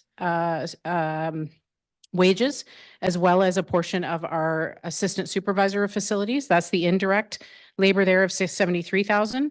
Contracted services is 86,000. Utilities is 61. Insurance is actually almost 32,000 for that facility, just for the arena portion. And then the remainder of 67,000 would be others. So that's things like maintenance, costs, materials and supplies, and some other charges related to that facility. Okay, the next question we have is related to ferry services, and that was in regards to the 215,000 in the overhead and support allocations. That was a number that was highlighted in the budget book. What portion of that would revert to the general rate in a hypothetical scenario where the township no longer operated the ferry? The 215,400 is a calculated amount determined through the operating agreement with MTO and is a percentage of the provincial subsidy. It's actually 5%. $117,000 approximately will be the labor cost that would not transfer with the ferry operations. Okay. Next question is regards to for Public Works, the 511 $1,000 increase in Public Works. General overhead is substantial, and can we see a more detailed breakdown? Okay, so for the 511,000, a lot of it's internal allocation or reallocations. However, the new positions were 64,000 of that total. There's new or revamped GPS units within vehicles. There's 19,000 for that. Insurance is up 40,000. Bridge inspections are due this year. They're biannual. Bridge inspections have to be done. So that's 15,000. There's reallocation of wages, which is another 97,000, as well as miscellaneous costs of 5,300. Fuel is approximately 210,000, has been reallocated from other financial departments. It says it's departments, but it's financial departments, not necessarily operating departments. There's equipment charge out reallocation. So as equipment is used in the various departments and throughout Public Works, for instance, all that revenue for the equipment rates that we set, that fund flows back into the fleet and operations group to cover the costs of the maintenance. And then there's usually a large surplus that ends up in there, which is we're about 110,000 less than last year is what we budgeted, and that's part of that allocation. And as well as contracted services in fleet is also up about 15,000. And then finally, safety devices are also included in the overhead costs. We're not quite sure why they ended up there, but they're there. So all the new traffic calming initiatives ended up in that section as well. So it's 95,000 in new costs for the traffic calming that I spoke about during our presentation. And then there's also 58,000 in staffing. So we've added extra staffing in the Public Works complement to implement those changes. So those costs have been budgeted there as well. Again, the staffing costs are just the reallocation from other areas throughout Public Works. So I'd be happy to answer any questions on that because I know that was a lot, but.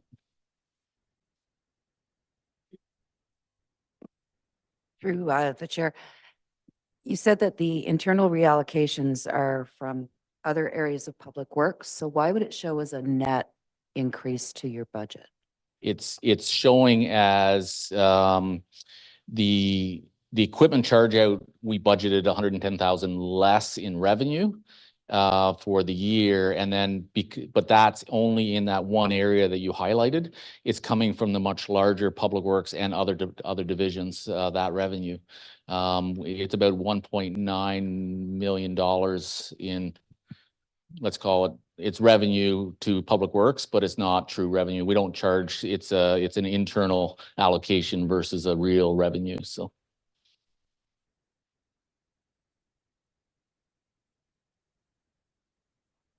The next question is for transit. The public discussion, they noted an expansion in public transit and commented that on page 46 that this would be done in-house, but not a lot of detail was provided. More information to be provided by staff as the project moves forward. We are currently in the process of developing some data, and as we have that, we'll move forward.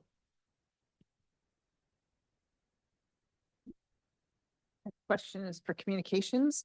What is the cost to purchase roadside billboards rather than renting them? So yeah, I'd like to thank Councillor Willis for this question. As mentioned on Tuesday, we did look into this a couple of years ago, and we're unsuccessful in finding a vendor. We were able to source a vendor that's out of town that does provide a purchase option. The purchase cost, from what we can see, is $2,000. We assume that there'll be some freight expenses with that as well, because they are bulky units. So we'll determine that as well. The one thing that we would have to confirm as well is with our current signed vendor that they can produce those, and if there's going to be any impact on the charges, considering that we're not renting the billboards anymore. The next is really just a correction. It's just a note that on Tuesday evening, slide 56 needs review. So the number This is under engineering and environment. The number on the slide was updated to 157,000 as per page 41 of the binder, so it now matches. The next question is for HCT, and that was in regards to students and events are budgeted at the upper limit and savings throughout the grant and sponsorship, and that was answered, but there is an extension to that answer. Yeah, thank you. Just to provide some clarification. So with the exception of Bath Canada Day, community events and summer students are budgeted for at the full cost. This is done to help ensure that staff can effectively plan and prepare. We do caution taking the approach of relying on grant funding and sponsorships with the economy and the current state of how things are. We're finding that sponsorships are drying up. For lack of better words, it is getting harder and harder. And same with grant funding. Some of our grant funders for those operational programs have expressed that their funding resources are drying up as well. So that's why we take this approach so that we can plan and prepare effectively.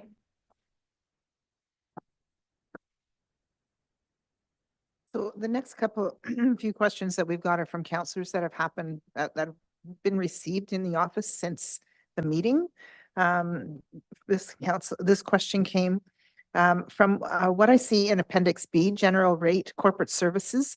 Council Internet Inter-Office Network is budgeted at $8,400. Is this item strictly to reimburse members for personal internet, or are there other items included? If it's internet only, I would like to see what the increased percentage would be if code 1 was eliminated. So the verbal answer that we can give you is that, yes, line item $8,400 is for home internet costs.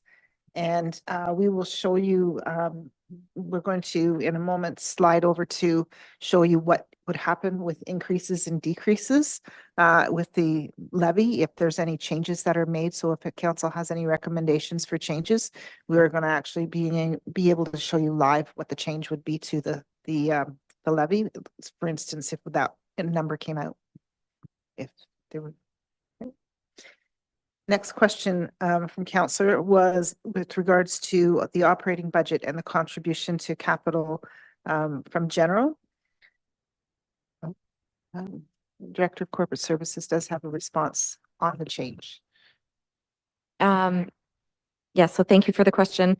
So the current asset management plan recommends increasing tax revenues by 1.1% annually, water use revenue by 0.2% annually, and sewer use revenues by 1% each year for the next 20 years to phase in full funding of the asset categories covered in the current asset management plan. So that's the core assets as well as portions of some of our other non-core assets. This will be updated.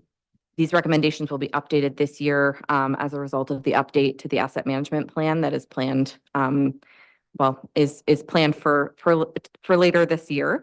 And for the current 2024 budget, there are no increases to contributions to capital from operating as compared to 2023. So the numbers are the same as last year. None of those increases were made. Okay, sorry, I skipped one. This was a question on the new staff proposals. So if we can go back to the PowerPoint for just a moment. There was a new slide that we've added just to show you. The question was about staffing. That's it. In the budget binder in Appendix A, there is a list of new staffing proposals and there's lots of words around it, but we thought that it was easier if you could review just on screen what the specific, like a short list of what the positions were and what the net effect is for the budget.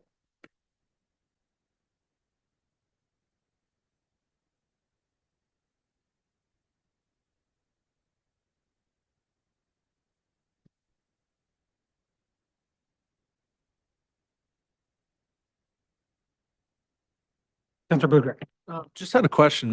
We're talking about new staff proposals, but obviously to offset this, did we have any loss of staff that some of maybe these people will be replacing that hasn't been addressed either? No. Okay.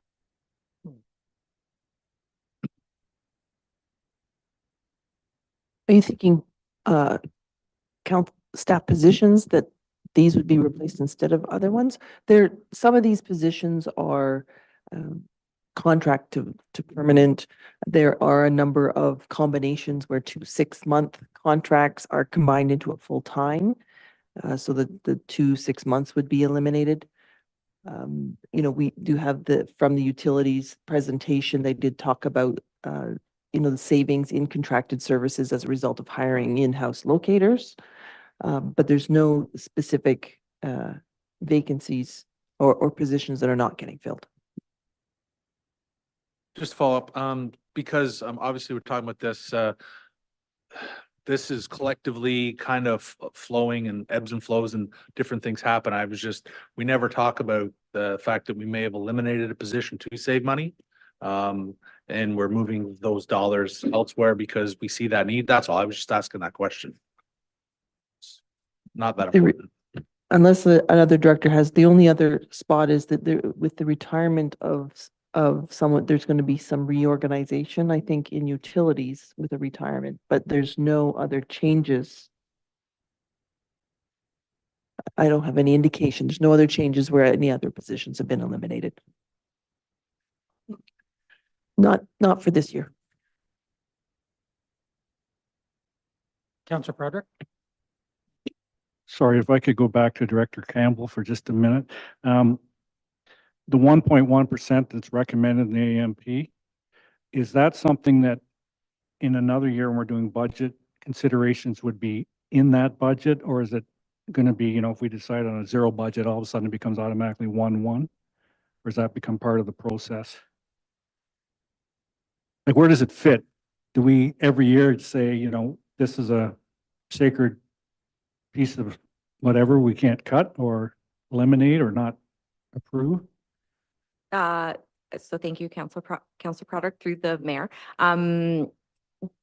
It's the recommendation from the asset management plan to close the funding gap that we have based on our current assets and our current funding programs. So if those increases aren't made each year, then the funding gap will not be closed by the end of the 20-year period as recommended in the plan currently.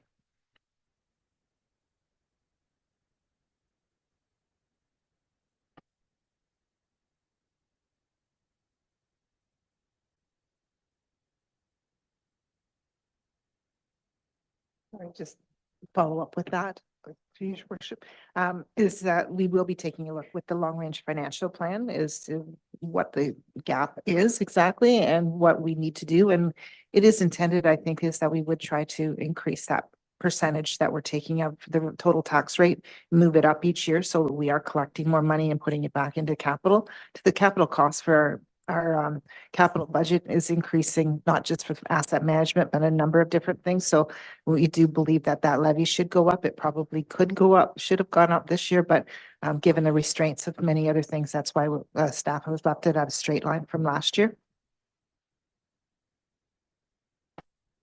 Councillor Willis?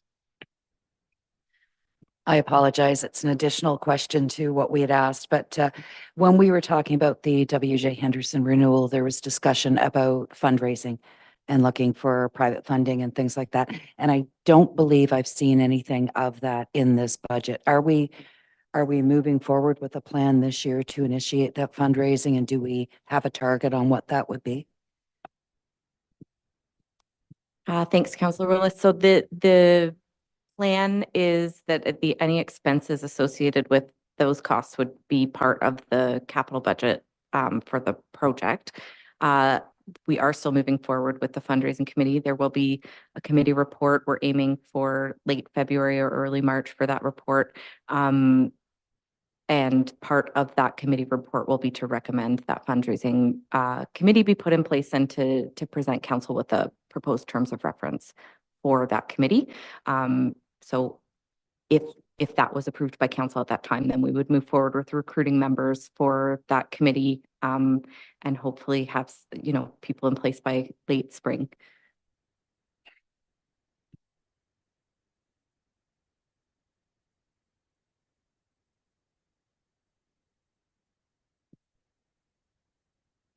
The follow up to that, there was $900,000 that was in the fundraising that was set aside. However, because that number is unknown, in order for us to finalize the capital, we did fund it in this capital budget from reserves.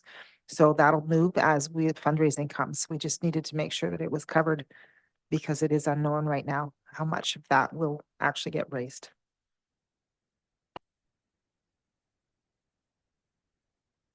Councillor Parks. Thank you, through the mayor to the treasurer. The proposed new positions that we're talking about for 2024, can you give me a quick idea of what that attributes to the percentage of the increase of the overall increase for the taxes for this year? The percentage, whether it's 1%, 2%. I tried to do the numbers quickly and it's late in the day. So 1% increase is $200,000. So if I'm correct in looking at the second column from the general rate. Oh, it's not all general rate. Oh, That'll take a minute. I will have to, if it's okay, I would have to defer that question for a few moments just so I can get the final numbers, but appreciate that. Yes, thank you.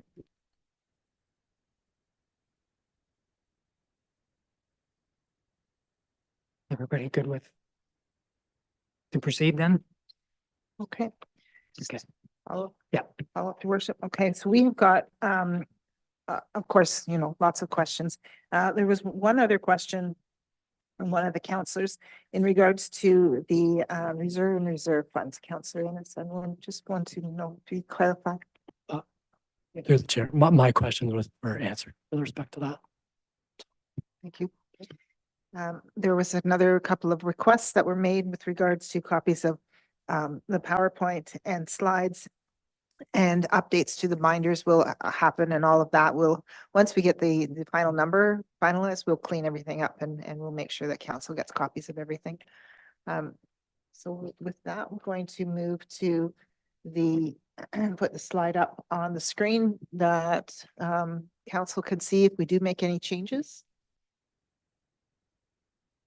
Deputy Treasurer Arthur Smith is going to work the magic on that.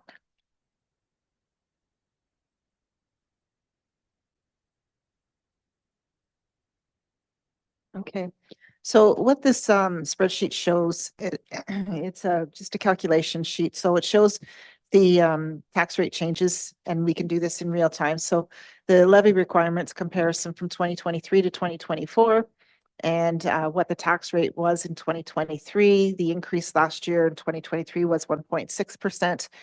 The proposed number is 5%. What we've done is, you'll see underneath, we've done an example of this. There was a $5,000 change. So if you cut $5,000 out of the budget, instead of having a 5.03, it would move to 4.99%. So we're going to delete that example. We just wanted to show you, how this will work. And if council does make any changes to our recommendations, and we'll add it to the list and we'll see where we are. And with that, I would turn it back over. Thank you. The one that was in here was the 8,400. What difference would that make then?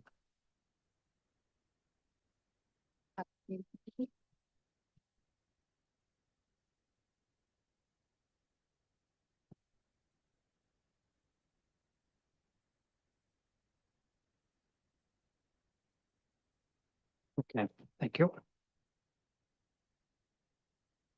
Okay, open it up to council. Any discussions, requests? Councilor Broderick. Are we talking about this 8,400? If you want to, yes. I would totally support. I think council needs to take some of the heat too. If, we've got tight times, I think it's a fair way for council to take their share of the blow, I guess, is the best way to put it. Thank you. Councilor Budrick. To that note, I would echo Councilor Broderick's sentiment. I actually don't take it to begin with because someone else pays for it for me. So yeah, I didn't want to double dip, but yeah, no, I get exactly what Councilor Broderick's saying. Thank you. Any other comments then just on this item? I personally support this. I've upgraded my internet twice since I've got on council. Once because we went Zoom and I just couldn't do it, so I had to. As technology came down my street, I've upgraded. And I guess the other thing is I look at it and I go, would I go back if I wasn't on council? No, I'm used to it now. I'm not going back. So it's more of a personal spending than it is a council spending. So are there any other items that someone would like to bring up? Councillor Broderick? Actually, I would like to make a statement and then maybe work on the item. Personally, again, only my own personal opinion, I'd like to see it down to 4%. And given, I think, the treasurer said, 1% is $200,000. I'd like to take some time maybe to see if we can get to that without, too much thing. And I, just to my fellow colleagues here, my method of going through this, I looked at some of the low prioritizations and thought that might be a place, because if they're really low priority and there's no safety issues, I think that's areas we could probably find some money. Not necessarily everything from a project, but maybe somebody can just make sure that I know what I'm talking about here. We're talking about money that would come out of the general rate, right? Through your worship. Yes, so if there's any changes in the capital projects, it will not affect the general rate. So in order to reduce that general tax rate, it has to be one of the general operating lines. Clarification then. So if I look at some of these items, give me a second to find one here. And even like the sidewalk facility, 100% general rate, pay as you go. So that wouldn't be an area that would bring down the tax rate. I just look at the way it's you know, there's 8 or 10 different funding streams here, and general rate, is that not, like, what is it? Pay as you So go. which page are you on? Pardon me? Which page are you I'll on? pick any page that has something with general rate on. I've got, so what's the difference between general rate and capital general rate? Capital general rate is the money that's coming out of, it's funded from the capital reserve fund. Okay. So the alternate to the capital general rate is the capital utilities rate. Yeah. So it's either water utilities or it's the general capital. So So the example the mayor just put through there, the internet stuff, where did that come from? that was out of corporate services. So yesterday or Tuesday, when we had our first session and we went Okay. through, that would be back in section, I believe it's 2, which is general operating budget overview, So everything we have to get out, we have to take out of, section 2. okay. All right, so I still would like to see the break it down. Okay. Councillor Ennis. Thank you, and through the chair. I have 2 suggested potential amendments for consideration. The first is, without increasing the proposed tax rate increase, update the budget to include an increase for contribution to capital in the operating budget of approximately 1% of the total tax levy, similar to what we did last year. As proposed, there's a $1.9 million increase to the tax levy for the operating budget.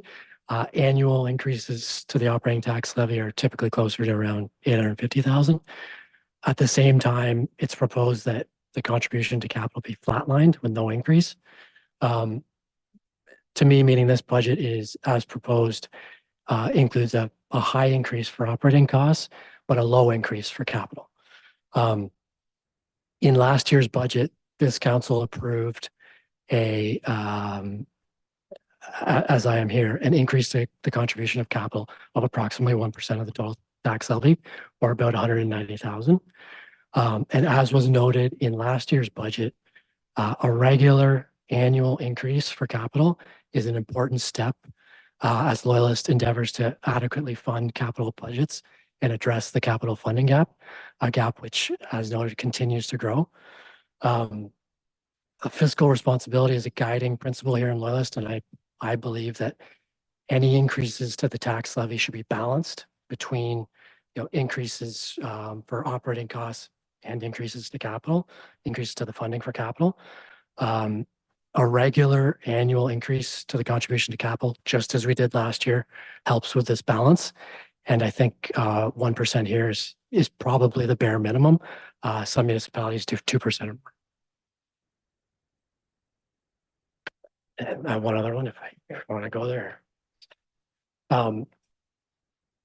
My other suggested amendment for consideration is to the capital budget, and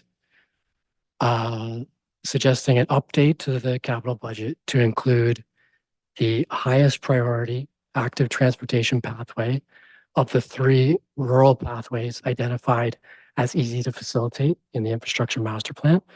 Due to public interest, traffic calming and active transportation were added to the infrastructure master plan. And as proposed, there are funds in this capital budget for both traffic calming and active transportation pathway projects. The IMP identifies a number of areas for active transportation pathways throughout the township, and 3 of which were in rural areas and were identified in the IMP as easy to facilitate. It was Timmerman Street, Marshall 40-foot, and MP Road. None of these 3, easy to facilitate rural pathways are currently included in the capital budget. The capital budget does, however, I believe include funds for 4 or 5, staff can confirm, but does include funds for 4 or 5 other pathway projects in the township. And staff have indicated that these pathways are prioritized and included in the capital budget because they're tied to other construction projects. Whether those other construction projects are developer related or utility related or roads related. And, like at first glance, that makes sense. If construction work is being done in an area, we tag along and we add a capital project to it to do a pathway or a sidewalk, for example, since the road's torn up anyhow. I think the trouble with that, or a trouble with that, is it systematically disadvantages projects which don't happen to be near other projects. So most, if not all, of those construction projects that might be tagged along with tend to occur in town. So developers develop in town, water and sewage pipes are in town, major roadwork projects are often in town, Main Street Odessa, Main Street Bass, Stella 40-foot and road, Front Road, and County Road 6 located in Amherstview. So, this means that projects that don't happen to be near other projects that are going on, such as, for example, projects in our rural areas, kind of tend to get sent to the back of the line because they're rarely, if ever, going to be tied to another construction project. And, I don't think it's just a rural thing, but it does, this probably also kind of systematically disadvantages, or the sending to the back of line probably applies to sort of recreation projects in general. As recreation projects are not near other construction projects, no one says when we're, fixing up some water pipes or a road, might as well do a tennis or a pickleball court at the same time. Just doesn't happen. So I think bigger picture is probably worth looking at as we develop our 10-year capital plan and our prioritization of capital policy in the future. But for now, I'm just suggesting that while there are funds in the budget for 4 or 5 pathways in town, that perhaps it's appropriate to include funds for one of the 3 rural pathways identified as easy to facilitate in the IMP. Okay, so we have the 2 items there. The one is going to be requiring a little bit of discussion, your first one. So if I understand it right, you'd like to increase, you'd like to have 1% to reserves without increasing the budget. Did I understand it? So we have to find approximately $200,000 worth of savings for that? For contribution to capital? I don't Yes. think that's exactly the same thing as going to reserves. Well, Is it? Yeah, okay. Yeah. Yeah. okay, It's the same as we did last year. We did about 1% increase of the total tax levy. It was about 190,000 last year. And I think that's what I'm proposing for this year. But yeah, I'm Okay. suggesting within to not increase the rate to get that. Okay. Did you have suggestions for the 200,000 then, or putting it out for discussion? Putting it up for discussion or Okay. for options from. Okay, just wanted to make sure it's on the right path. Councillor Willis. Through your worship, to staff, I agree with Councillor Ennis's concern about contributing to the capital reserves and making sure that we have money for future. If in this discussion, we reduce some of the capital projects, so the amount that is going to the capital reserve is kept in the reserve versus being drawn from it, is that a way to accomplish that? So rather than take, right now, just cutting everything in the general rate, if we cut some of the planned capital spend, does that leave more money in the reserve so that we could still accomplish the same, or we're just straight taking it out of general rate programs? Through your worship. So by reducing capital projects, that will not assist with this, because what happens is the money comes out of the operations and goes into the capital fund. The capital projects are being funded from the reserve, so we're not funding exactly the net amount of money that's going into it. We're putting the money into the reserve to fund our projects over the long term. So that $2.5 million that is going in goes straight to the reserve. So it doesn't help if you cut the capital projects. The capital projects are all funded from reserves that are already there, development charges, debt, OCIF, gas tax money, that type of thing. So there's a number of other items that contribute to those capital projects. So by cutting those capital projects, it doesn't help reduce the tax rate. No, I understand that. I'm thinking of that long-term capital need that's associated with what we need to pay for future. So if we say we put $1 million into capital, and right now we're planning to spend $1 million. If we still put $1 million in and only spend 800, we have 200,000 more in the capital reserves, do we not? Not without impacting the tax rate, but just the impact on capital. Sorry, I'd like us to be able to look at both pots to get to the goal. Thank you, Your Worship. So in answer to your question, Councillor Willis, that would be true for this year. But I think what would happen is it would sort of delay the inevitable. So those projects would still need to happen at some point within that 20-year span. So if you're not properly funding it each year and doing those increases as recommended, then when you get to the end of 20 years, you'll still have that funding gap that exists. So it's about putting the funding into the pot for all of the projects that need to happen over the 20 years of the plan, and beyond, in order to close the funding gap. So it's, yes, you would have more money in your reserves this year, but then you'd still have to do those projects next year or the year after or the year after that. That assumes that they're all required capital projects and not ones that are nice to haves, right? Thank you.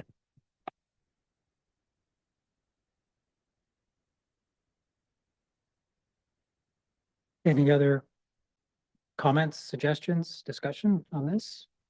Councillor Parks.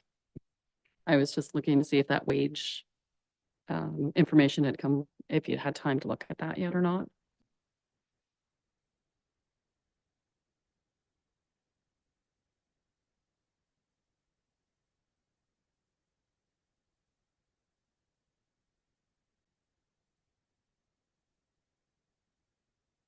So just deferring to the Director of Corporate. It's approximately 450,000 is what we're looking at right now, but that number would have to be double checked. $450,000 to the operating, to the general. Yes, but we'd have to double check it, but that's quick. and that works out to Just about 2% increase. but 2.2%, something like that.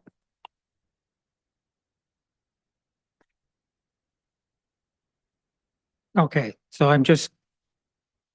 we have the one thing on the floor right now, the 1% going to reserves.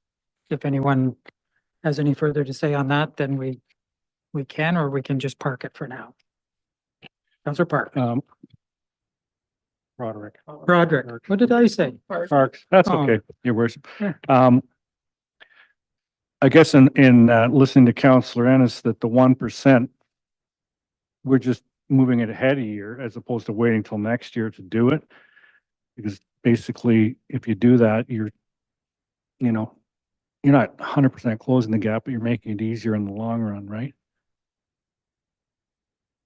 So through the mayor, it's recommended that the 1.1% increase happens each year. So if you don't do it this year, then if you want to close the gap within the 20 years, then you'd have to have a higher increase in a subsequent year. Yes, but my understanding was I thought you said that we wouldn't start this year, it would be next year. Did I misinterpret that? So through the mayor, the recommendation is that it happens every year starting from, I think from 2020, but that's what's in the asset management plan currently, is that it happens every year from, last year moving forward for 20 years. It did happen last year. Through the mayor, the gap analysis for the capital funding, does that include an assumption on the assessment and new taxes that will come from the new industrial development that we've got coming in the future years? I know that there's a SIP program right now, but is that in there or not?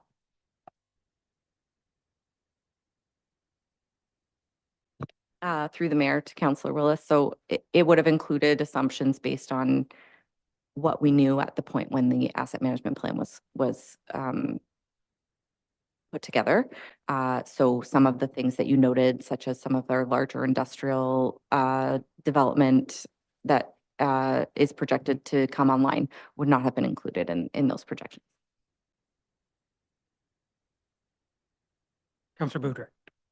Question for you, sir, the mayor. Do we have an idea on what the county number might be yet? No. No, I asked him, there's no projection yet. Councillor Parks? I got it right this time. What was the county portion last year? Anybody remember? Yeah, I think you're right. I think it was around 5%. When we added into ours, it's not an actual 5 because when they do the math, it ends up being lower. This year, the reason that we don't have it yet this year is the provincial government is mandating we work up to 4 hours per day, personal care, one-on-one within the nursing homes. And of course, the John Parrott is owned by the county. So that's one of the areas where they're going to be seeing pressures for the next couple of years, why we build up to that, because we've got to hire staff to be able to do it. And of course, there's no staff out there. So that's why the numbers aren't ready yet, just because we've got to, I think most of the departments are pretty much holding the line, but we're not 100% sure what that next step at the John Parrott is going to be just yet. So that's going to have a significant impact on the increase in all likelihood, based on the fact that it will have an impact. How much though, I really don't have any idea, because on the grand total of the budget, adding in a couple 100,000, like here, ends up being a smaller percentage when you put it to that large total. So I can't even guess what it is. Your worship, I was talking to the county treasurer and they have not set the rates yet, so we won't know exactly what is going to be coming forward. So the calculations that we've done with the overall rate are included that saying that it would be a 0% for now. The education tax rates were approved. The regulation has been set and that's at a 0% increase. But we won't know the final. The one thing that I would recommend though is staff is that council focus more on just our budget rather than what happens with the county, because those numbers are not controllable by this council.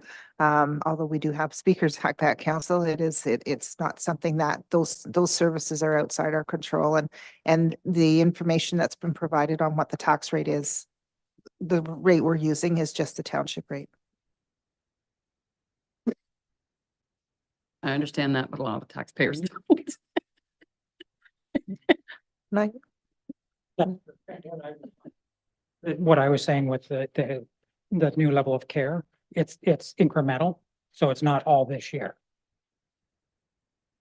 So it won't be that like the whole hit this year, and that's part of the discussion that they're having is calculating what that means for this year and then going forward. Yes. Director? through you, your worship, we talked at some length, the management team, in regards to parking lot items, and we had offered that up with the council. We haven't really got very many except for the $8,600 so far from council. So, but staff did come up with some different numbers. And that's a bit of discussion that's going on here, is that we'd like to go through the list with you as some of the items that might be considered in order, if the intention is to bring that rate down. So we had talked at one point about reducing the Federation of Canadian Municipalities membership, which was $5,000, the FCM. On further reflection, it was felt that with a number of different grants that are going forward, that we would not recommend that membership be canceled. Even though it seems steep, it probably will maybe assist in us getting some more money than the 5,000.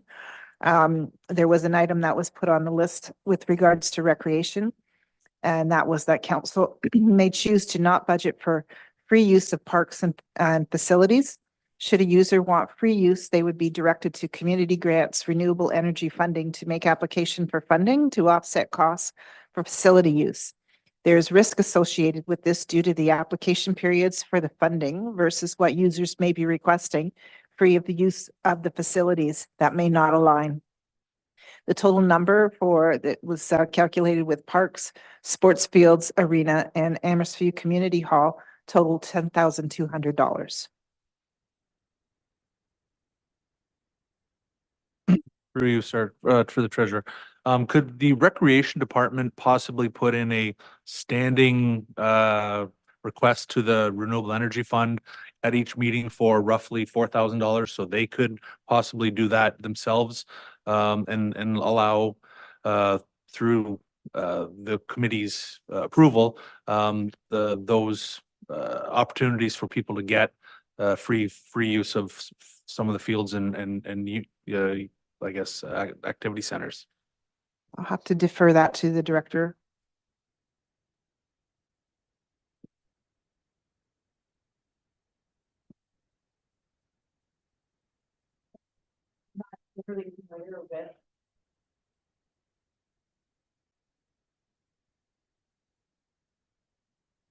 Not being overly familiar with that, the grant application eligibility, but I'm sure that's something we could look into and make that decision through that way. The other option is we could look at the miscellaneous fees bylaw and see if there's a way that we can make recommendation through the miscellaneous fees bylaw as to what delegated authority can be given to staff through that means as well.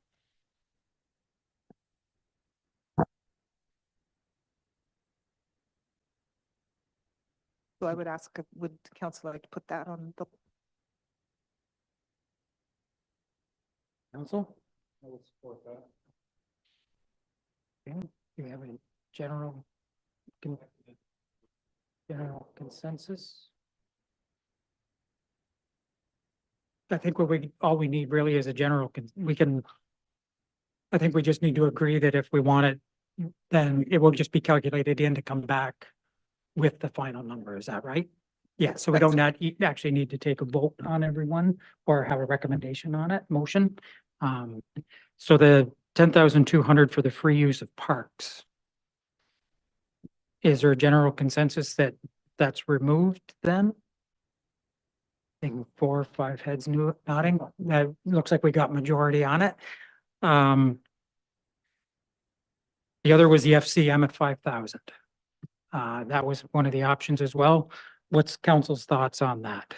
I haven't attended a conference, so I can't speak really to it too much. You prefer not remove it? Okay, there's value in it? Okay. If you wish to speak to it, sure.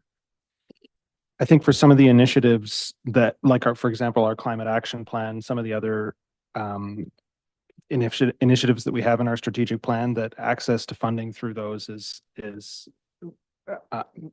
FCM offers a lot of potential for Okay. that. I recognize too that like $5,000 for membership is a lot, but there's a lot to be gained, I think, through that membership for a municipality of our desires as we grow. I think it's a value to us. We have been successful. We have in the past. And that was mentioned, I think, by the Director of Finance as well, that offsetting the 5,000 is a potential for grants, but Councillor Willis. Sorry, just for the people who have the spreadsheet.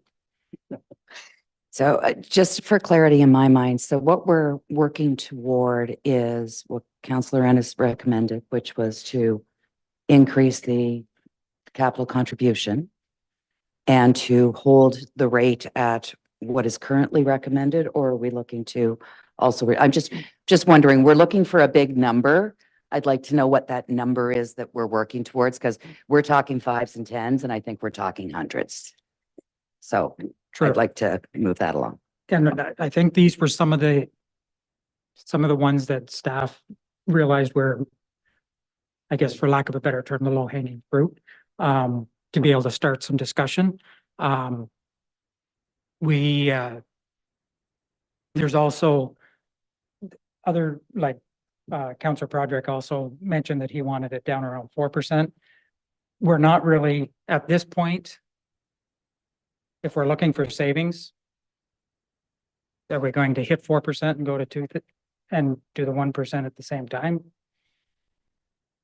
It's or Deputy Mayor? Well, to that point, and to Councillor Willis's question, I mean, if 200,000 is 1%, then to accomplish both goals, we're looking at $400,000, if I understand correctly. So if we're only willing to fathom lowering the rate by 1%, then Councillor Broderick and Councillor Ennis may have to duke it out to find somewhere in the middle.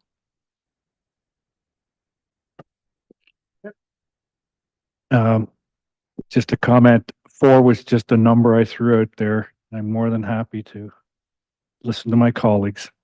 Okay. Councillor Parks? Thank you. I'll be the bad guy and I apologize to all staff here. At the very beginning of this, I think most residents in the community don't necessarily see the value added that adding staff to the bottom line will add for their benefit. I'm not saying that that's the case. I do believe you guys work hard and that your value should be accommodated. I would propose looking at maybe shifting some of the start dates for the part-time people or the partial year salaries that you're looking at this year as some possible savings. So if you're scheduling somebody to start on May and it doesn't necessarily need to happen until September, looking at those as options to possibly have some savings. And again, my apologies. I think if we're going to go down that path, I would suggest that we have, sorry, go ahead, Director. Well, just before we do go down that path, I just have, so I started out, there's a list of items that we have got that we might want to work through that list first and then talk about, because I know there's efficiencies that are happening with hiring staff, but let me finish with the list and that may make things a little easier, if that's okay. Okay, so the next one is, and I know there's small amounts, and Deputy Treasurer Smith is putting all of the items on this spreadsheet so you can see what it looks like with the, assuming that we do have the 200,000 and 1% in. The next one is $2,000 from Development Services Heritage. This was indicated that the program grant could be reduced for 2024, so that would be $2,000. I don't have all the details. I'd have to look to the director to speak to that.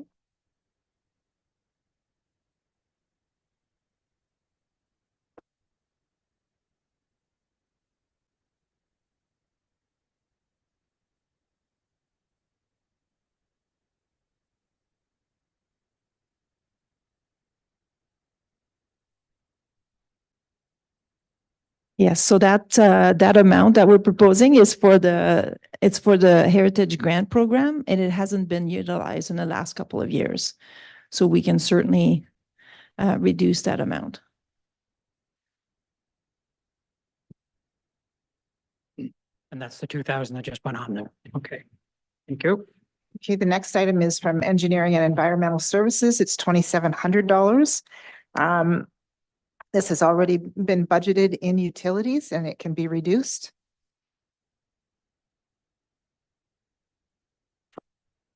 There's really not much to add to that, is it? It's an expense that for some reason it's been charged to general rate over the last few years. It's for the locates program through One Call Ontario.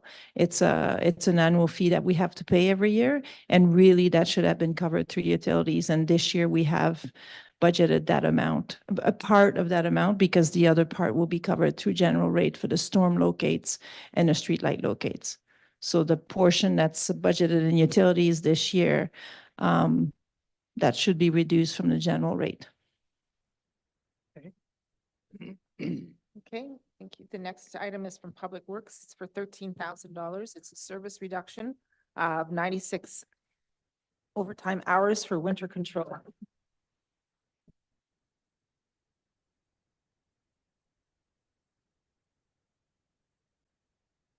Sorry, that was the overtime reduction? Correct. Yeah, service reduction, 96 overtime hours. I believe that was already included, was it not?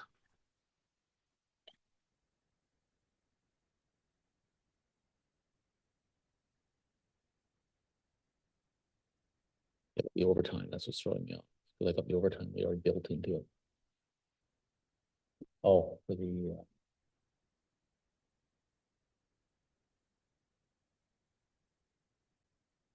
oh, okay, sorry, yes. So winter control weekday. So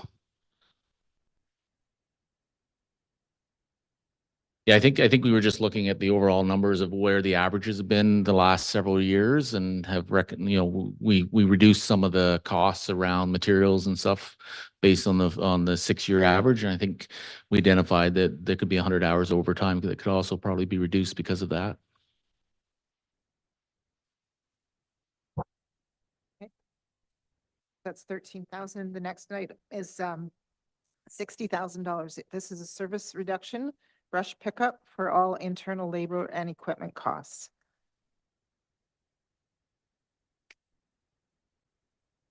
This would be an internal cost, so the staff would be reallocated to other areas. So it's not a large savings. It'd be some equipment cost reductions on the brush pickup option. I mean, just. So are we suggest eliminating the brush pickup in the spring and fall? Is that what you mean by that? That's correct. The brush pickup is currently done twice yearly. It costs the township about $60,000 to do the twice annual pickup. Just want to make sure I understood what it was.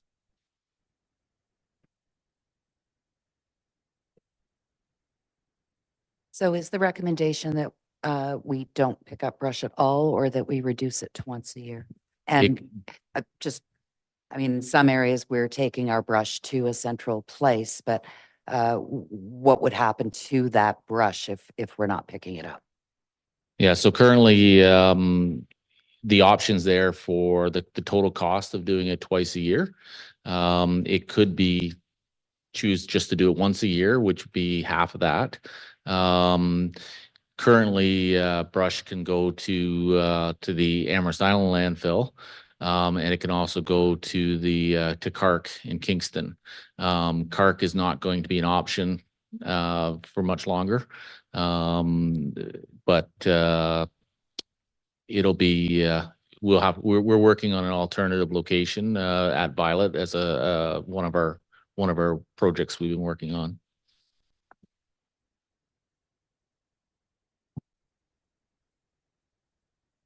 Just to clarify, that wouldn't be $60,000 because the staff is reallocated into other areas. So I think it would be best if we not included that number, that change in level of service at this point in time. It's my recommendation. There are some other ones that are, so we have a $12,000 from Public Works as well. It's a service level reduction. That would be, it's an external contractor picking up leaf and yard waste in the spring. Don't know whether council wants to entertain that reduction in service.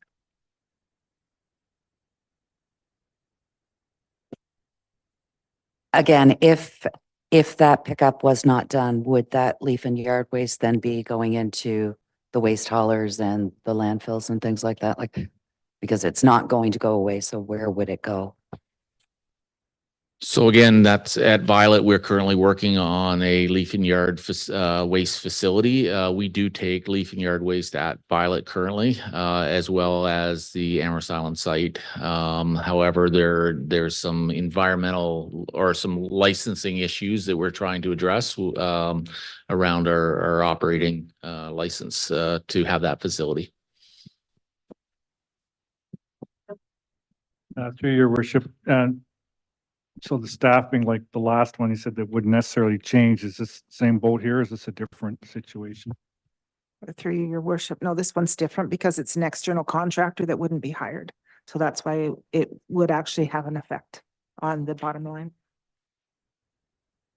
And just a comment, I would think from a taxpayer point of view, the bag, it's easier to get rid of the bag on your own than it is to carry brush to wherever, but that's just me. Any other thoughts on that? Seeing none. So we'll add it onto the list for now. The next one is, it's the same. It's the leaf and waste, but it's the fall. It's $18,000. So again, it's a service level reduction and it's an external contractor. And the final one we have, which is an external contractor as well, is a service reduction for weed spraying. I'll defer that to Public Works. Yeah, so weed spraying is a fully contracted cost. It's done once a year for all the mainland roads. We do a little bit of guide rail spraying on Amherst Island, but we're not doing full roadsides for parsnip control. It is one of the options. And in relation to the other one, it's concerning the internal labor costs is, there are still equipment and fuel costs and other associated costs. So some of those would have savings, but not the full amounts there. So.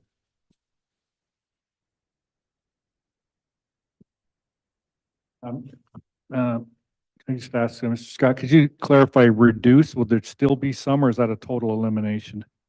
So that's the full annual cost. We could go back to where we spray every other year.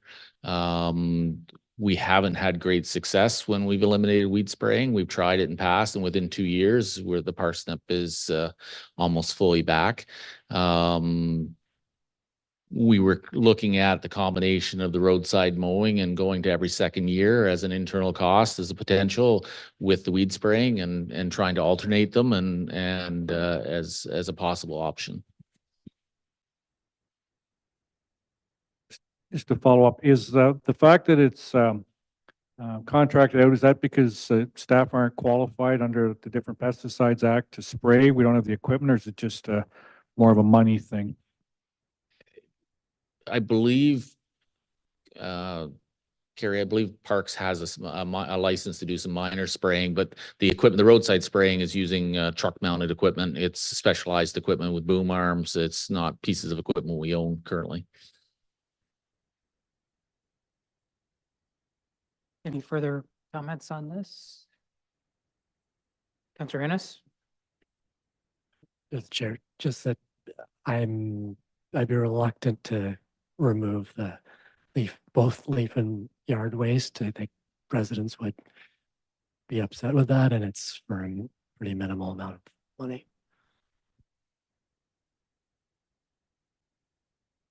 There was one more item there, the Saturday landfill. That is, that's an overtime cost, so that is a true reduction. That's $6,000. So this would be the, at the Violet landfill, the landfill's open 4 times a year on Saturdays for residents to take garbage, and that's, an all overtime, expense to the township.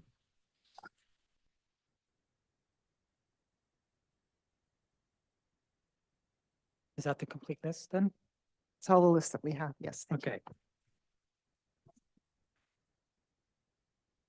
So I guess, we can quickly go down through the list then, and if there's any final yays or nays, we can voice them. That? Yeah, the list right there. So we've already discussed the FCM. Did I get the impression that we were going to keep that then? There was a benefit in it? Okay. So we'll remove that from the list. The free use at 1020, the consensus was that that stays. Oh,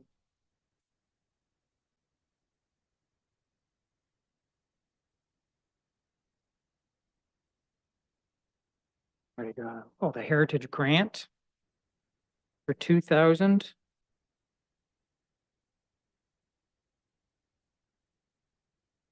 Any thoughts on that? Frederick? Just as the director said, it hadn't been used, so I don't think anybody's going to miss it. I think that's probably valid. Okay, we'll keep that. Public Works overtime, that's just a savings due to weather, so I don't see any reason why we wouldn't keep that in.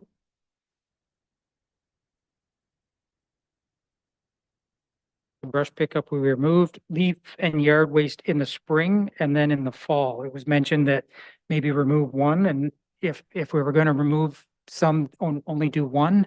Councillor Budrick? If we were going to keep one and remove the other, I'd like to keep the fall one just because for the most part, other than the newest developments in our municipalities, we have a lot of older trees that shed leaves that people rake and need to dispose of in the fall. Okay. I was thinking spring would be better because you're cleaning up your yards after the branches fall, but yeah, that's a valid point. I don't rake leaves, so I never thought of that one. They blow into the field. Good point. Okay. Councillor Parks? Just adding on to that, typically in the springtime, if people are gonna burn, worry as much about fire. So as opposed to the fall. Any comments before I ask for a general consensus? Councillor Broderick?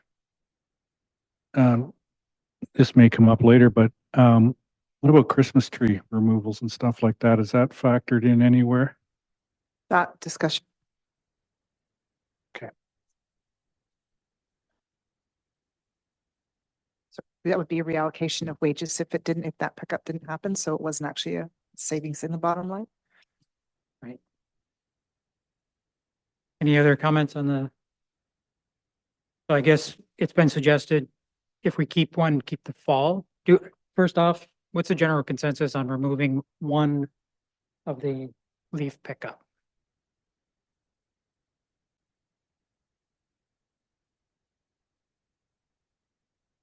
And there is a general sorry, Director?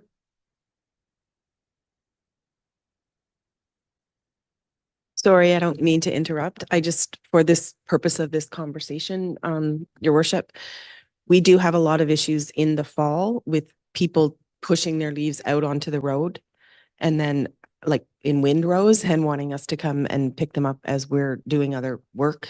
So the fall, if you're looking at eliminating one or the other, I just wanted to add that information so that you may factor that into whichever one. If you're looking at decreasing one, you have that information as well. So the fall is critical. I understand. I think if you're going to make the decision to eliminate, I would pick the spring one to eliminate over the fall one. You're right. I have seen that. And my first thought are the storm drains are now all plugged and we're going to be in a flooding situation. Yeah. Okay. So with that, did I get a general consensus on removing one? So it would be the spring then probably, or who's in favor of the spring? Okay.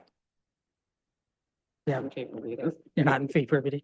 Okay, we have the majority on that one. So we would remove the spring and leave in the fall. Wheat spraying. Annual wheat spraying. Councillor Willis. I share Councillor Ennis's concern about this one. You know, we're not talking about ugly weeds, we're talking about wild parsnip, and if it gets out of control, we've got bigger problems. Other comments? Skip, Councillor Ennis? Just, I didn't make a comment about the wheat spray. I thought you had. It was about the leaf. Oh, the leaf. Okay. Okay. Are there comments then on the spraying? I will. If we had eliminated it this year, I would want to see us keeping it in the budget for next year.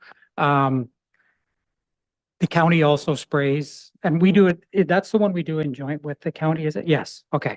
It has been proven by watching the areas, checking the areas and monitoring them where the spraying is, that if it's done repeatedly, you can push the weeds back. This is what I'm hearing anyway. And so after a number of years, probably, let's say 4 or 5 years, you can reduce your spraying because you've reduced the areas of the invasive and noxious weeds. So that's where I would be very concerned if we said we're just going to eliminate it from now on. If we want to remove it for the sake of a savings this year, I would definitely say that we would want to revisit it next year and be able to get some input from our staff as to the impacts and what we've seen as well. That's my only comments. As you said, it's not to reduce the ugly ones, it's to reduce the noxious and invasive ones is the purpose of it. So that. Any other comments? Yes, Director of Finance. I'm just not on that topic, but another item that's come to light is the potential for increasing the bag tag rates.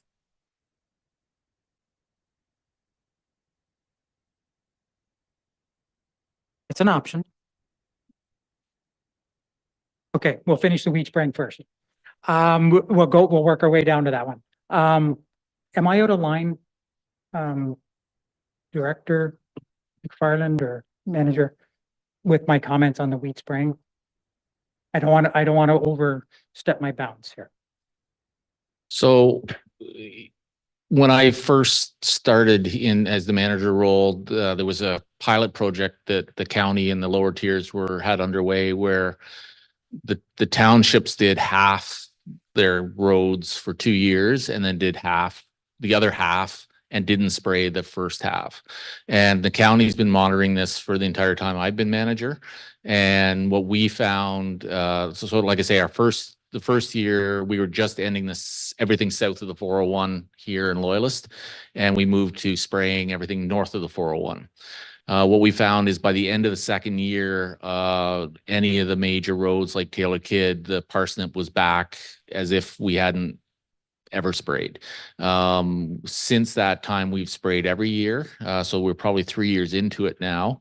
I do know that Stone Mills and I believe Napanee suspended their weed spraying last year because of costs. We continued doing it last year. We didn't throw that on the table, but I suspect that you could get away with, spraying every other year. It's going to reduce the amount of parsnip. We get complaints even with spraying though. So you're going to get a much larger, quite a few extra complaints likely than you would get otherwise. So. So with that, what's council? Yeah, any comments on that, or do we want to do it? Councilor Project. Just another comment, Your Worship.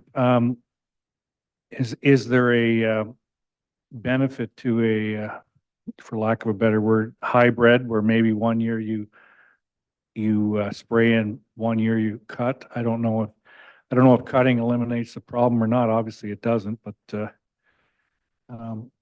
I think either way, financially it makes sense, but either way, you're going to at some point have to deal with that problem of the weeds.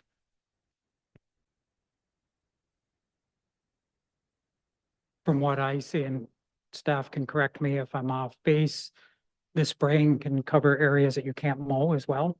And mowing, you have to hit it at the opportune time where it's tall enough to be caught by the mower, but before the seeds start to develop. And if the seeds start to develop and you mow it, then you're spreading it instead of controlling it.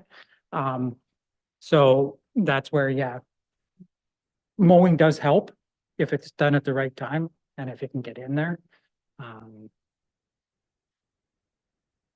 So what's council's thoughts? Do we want to hold off on the weed spraying this year and potentially see it back on the budget next year for consideration to try and keep controlling it? Or there's a few yeses. Okay, so we're going to leave it on there for now. Closing the landfill on Saturdays.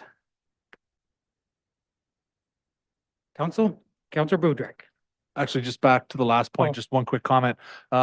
Because our neighboring municipalities stopped a year before, we can they'll be a year ahead of us. So if they actually have to jump back, we'll have a better understanding of what we need to do to bring it back next year, or even maybe leave it off depending on how they've got their growth coming back too. Just, Yeah. it's something to keep an eye on. Good That was point. all. Good point.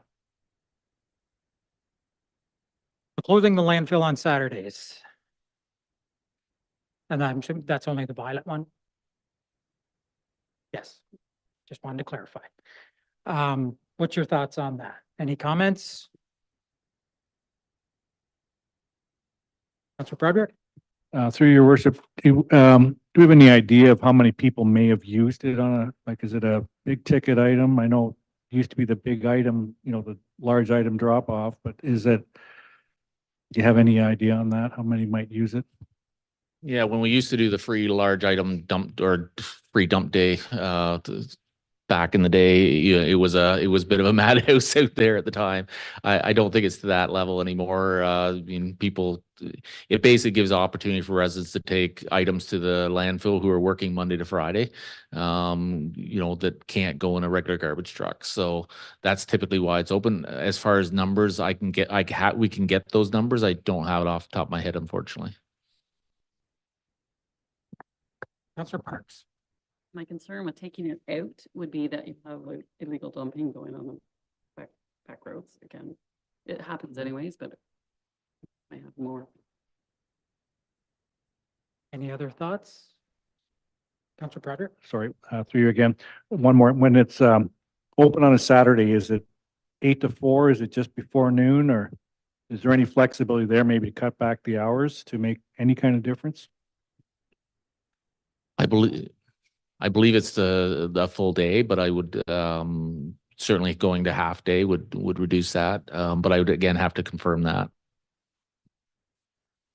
The question I just thought of, that's already in the calendar.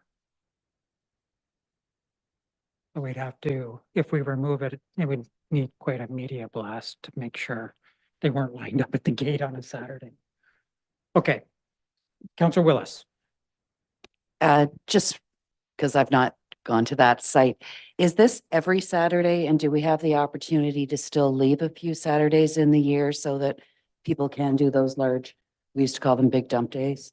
Yeah, it's for the Violet landfill. It's 4 times a year that it's open.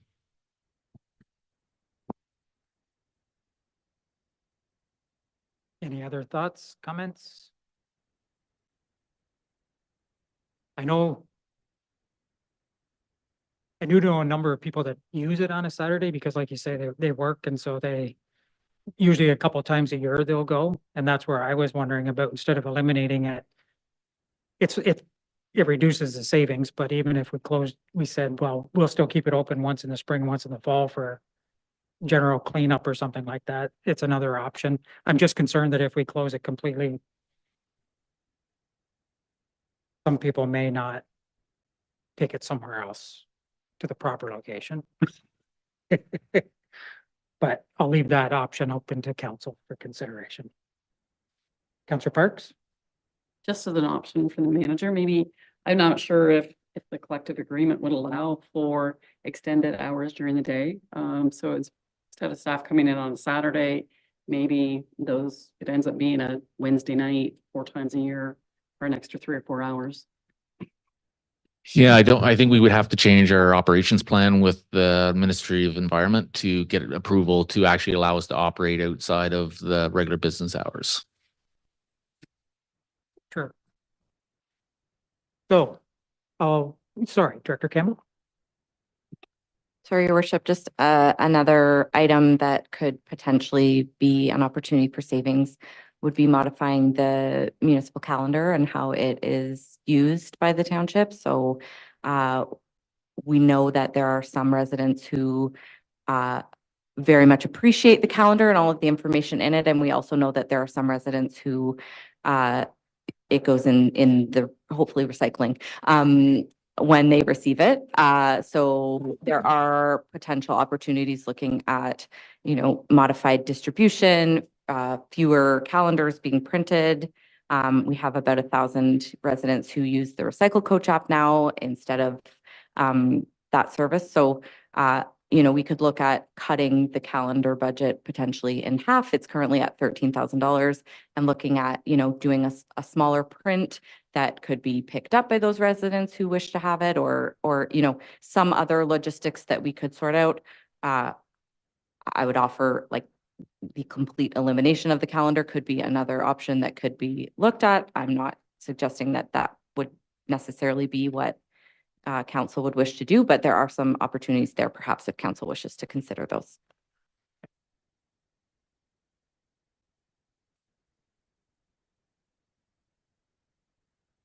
Okay, so we'll complete the landfill first, just so we don't get mixed up. So do we have a general consensus?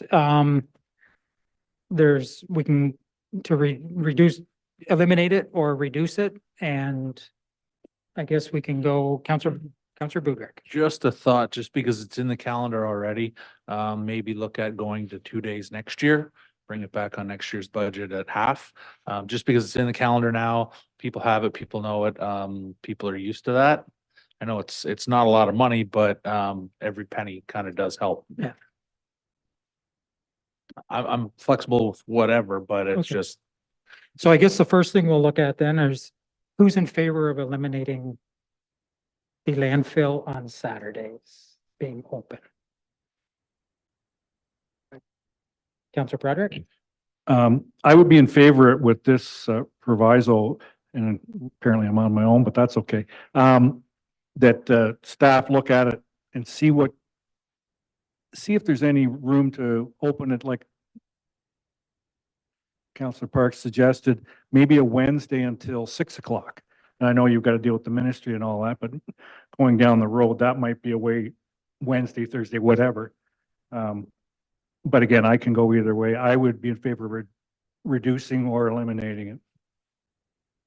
Just looking at the director and manager, is it the C of A that we would have to modify then, get a revision? It's actually the operations plan that would have to be modified with the Ministry of Environment. So the problem with all of those things, when you open stuff like that up, then sometimes other things get added at the same time. So sometimes we try not to modify unless we absolutely have to, just because Ministry of Environment does like to add extra items from time to time. And the turnaround time on something like that, would we actually see a savings this year or would it be? I don't think it would happen this year. Okay. Now, that being said, we are working on some other items at that landfill that there may be an opportunity to, when we submit for those, to ask for the changes at the same time. Okay. It's not worth it for that amount of money to try and change the hours later in the evening. Okay. At this point. Councillor Broderick? So just more for my information. So you have to renew the license. How often? Like when would be the next time the ministry would want you to either submit a new plan or just stuff like that. I don't believe there's an expiry on the operations plan. It's more of a, when we need to make a change in the actual operation, that we'd have to go back to them and get that change done. So you don't have to make any yearly or anything like that. It's just No, when some kind of we change. have comes to up. provide an annual report to them, which you get every April, council gets, but there's not a requirement to go and modify the license every year or renew. So maybe we'll do a quick show of hands because this one seems to be a little bit tougher for me to try and watch for nods. Who's in favor of eliminating or let's just say, who's in favor of eliminating the dump days then on Saturday? Okay, who's in favor of cutting them in half, doing 2?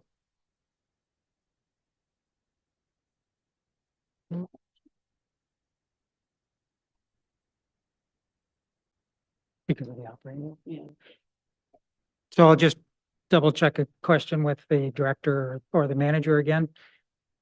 With our operations plan, if we close it on Saturdays, do we have to go for a modification on the plan for that? No? Okay. Okay, so that's.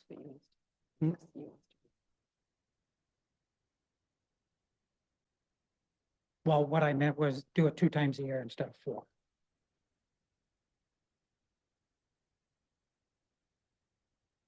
So who's in favor of reducing it to 2 times a year instead of 4? 2, 3, 4, 5. We got consensus. Okay, so it looks like that one. We'll keep that at reducing it to 2 times a year. And sorry, manager? Look up the hours. So the Saturdays are 8:30 to 3 p.m. So it is a pretty well full day, but it could be reduced. I wouldn't recommend reducing it below 3 hours, just because that would pretty well be the minimum we'd be paying staff anyway. We're reducing it to 2 days. You want to leave it open all day? Okay. So 2 full days we'll leave in there then. So to be, yeah, 3,000. And we'll just have to keep track of that for media blasts and in the. We'll have to put that right in with their tax bill. I'm just thinking of feedback I'm gonna get. Sorry, did you have something to add, Councillor Parks? I was just gonna say, having it open at least twice a year supports getting rid of organics too, still at the dump. Yeah, sure. Okay. There were a couple others that came up. Oh, the bag tags and the calendar. So I received a number, thank you, Director, for each 25-cent increase, it would equate to $60,000 in additional revenue. Councillor Parks? When was the last time we did an increase? 2015 was the last time the bag tags were increased. The one caveat I was just thinking about is we will have to print new bag tags if we do that, and so there would have to be a bit of a time lag and notification to the public. So that would be for the entire year, would be the 60,000 per 25-cent increase. When the bag tags were originally established, the percentage between general rate and the revenue from bag tags was much more even. Because we haven't had the increases, the general rate portion of waste management has been slowly creeping higher and higher percentage wise versus the actual user pay portion of the bag tag revenue. And it's at 250. It's currently at 250. The Boudreaux. One thought, I mean, we're looking at reducing property taxes, and in the end, the bag tag is just another tax. Do we need to find things? Yeah. Does it need to be updated? Probably. It's for here for us to discuss right now, I guess. Okay, Councillor Broderick. I'm just gonna ask a question on way out there. When is our contract up with them? And have we ever considered going to every other week pickup on either recycling and or garbage or organic garbage. I know there are other municipalities that do it on a every other week basis. And, you know, it's like anything else, it's a accepted learning. And, you know, theoretically that if the way I think is smart or whatever, half the pickup means half the cost. It's certainly a consideration to go to every other week. You would definitely need organic pickup as part of that. It would be very hard pressed to ask somebody to hold garbage for 2 full weeks, especially in the summertime, without the organics being removed. The contracts currently have been extended to July 2025 to match our blue box transition dates. And we're currently just starting to work right now on preparing tendering for the solid waste collection, the garbage collection part of the contracts that we need to renew. So those need to go out in the next few months. Definitely before July, in order to give a sufficient time for contractors to be awarded the contract and time to actually buy the vehicles necessary to operate under the new contract. Councillor Parks? I think it's a good idea. I don't know if it would be something that a contractor would be interested in, because there's a potential that they would be busy one week and then sitting next week. So I think their cost would probably increase or be the same anyways, but that was something that would have to be explored. So typically what most municipalities are doing is on 1 week they're doing organics and 1 week they're doing solid waste. So if you're having 2 trucks, you get the savings. If you're doing split trucks, you don't get quite the same savings because the truck's going down the road regardless. But Thank you. I was just more or less talking to him, his point of view. I don't think cutting it in half would cut the cost in half though, because they'd be making more trips to unload. It might save 20% maybe. Sorry, I'm just gonna let Councillor Innes, I saw his hand a minute ago. Just to say, I think the bag tags, waste man, it's, even though it's just garbage, it's a very complex issue. And I think it would be difficult to weigh in on it now. I think it would have to be part of a comprehensive report. I think it is a pretty complex issue. Councillor Broderick.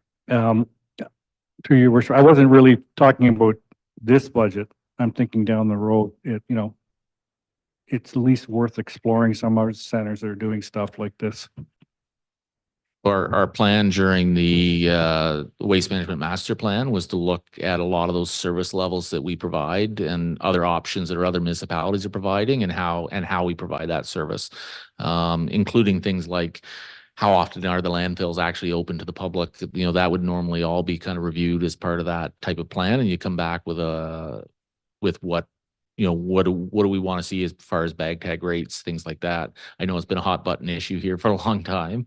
So we didn't suggest that originally, but eventually, when we get new contracts, there's probably going to have to be adjustments, although the city is moving away from bag tags. So that is going to put even more pressure on this municipality as to what our residents think they should be receiving for the tax dollars they pay. Deputy Mayor. I'm just conscious, Your Worship, that we started this conversation wanting to reduce a 5.02, and we're now to fund a 1% per the AMP's recommendation. We're now at a 5.66, and I think we've completed the nickel and diming. So I think we got to get down to some brass tacks. Okay. So I'll just complete these last 2 items that were put on, and then we'll open the. Oh. So with the bag tags, yay or nay? It was leave it. It's a no. Calendar. Do we want to cut back on the distribution of the calendar and print that goes with that?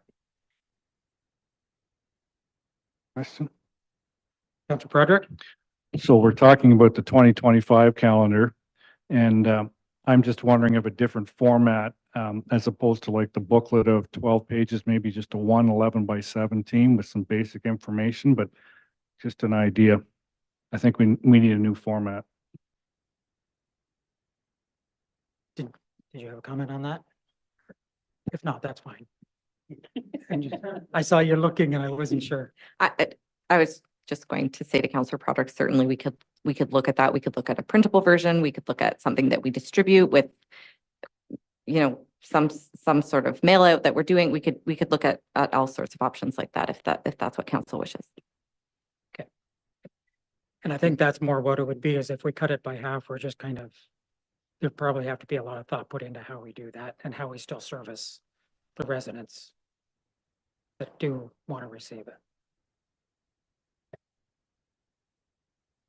So, yes, Director? Sorry, once you've finished with that, there's one more item that's for discussion that's been brought up, and that's on burn permits. Okay.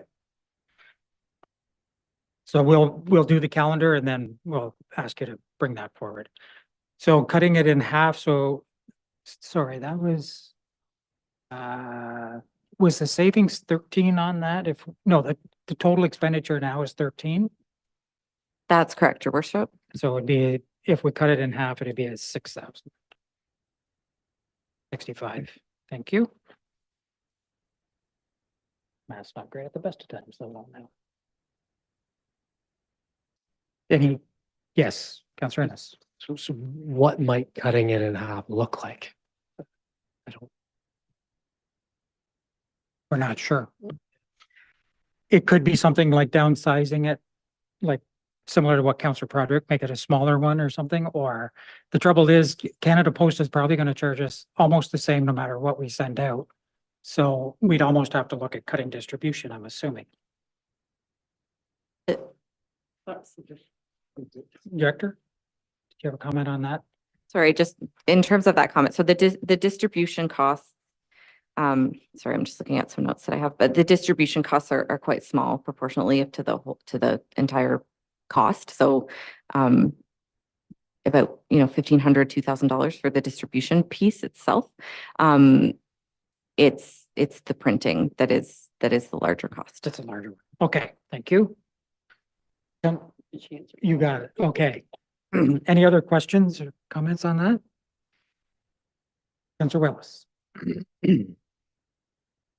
I think with the investments we've made in the website and investments in the work that marketing's doing with social media and the Recycle app and the Code Red and all of that, we've got a lot of ways to communicate to many of our residents. There will be ones that traditionally want that paper calendar, but most people are using a calendar on their phone now. So I think that there's a way to still get that information out and use, perhaps it's community pickup points for the distribution versus Canada Post. And the people who really want it will make an effort to find it as long as we tell them where it is. Okay, thank you. Councillor Parks. One of my suggestions was going to be is the vendors that sell the bag tags, maybe they can have the calendars available, right? The other thing I was just going to throw out there just as a thought is the signage that we were talking about with Trevor's department for the marketing. Maybe there could be sort of a big billboard that's put on that of community events or something like that, just to remind people. I know it's a lot of work on the backside, but it could be reused over and over. Okay. So I'm going to look for a general consensus. Who's in agreement with trying to cut the cost in half with the calendar? 1, 2, 3, 4, 5, 6. Okay. That stays in. And the last one, sorry, what was that, Director? Sorry, there's been a recommendation that the burn permits, which are currently there's no charge for, and there's about 300 burn permits, is that we start charging $25 per permit, which is quite common in most municipalities. That would bring in an additional $7,400 estimated revenue.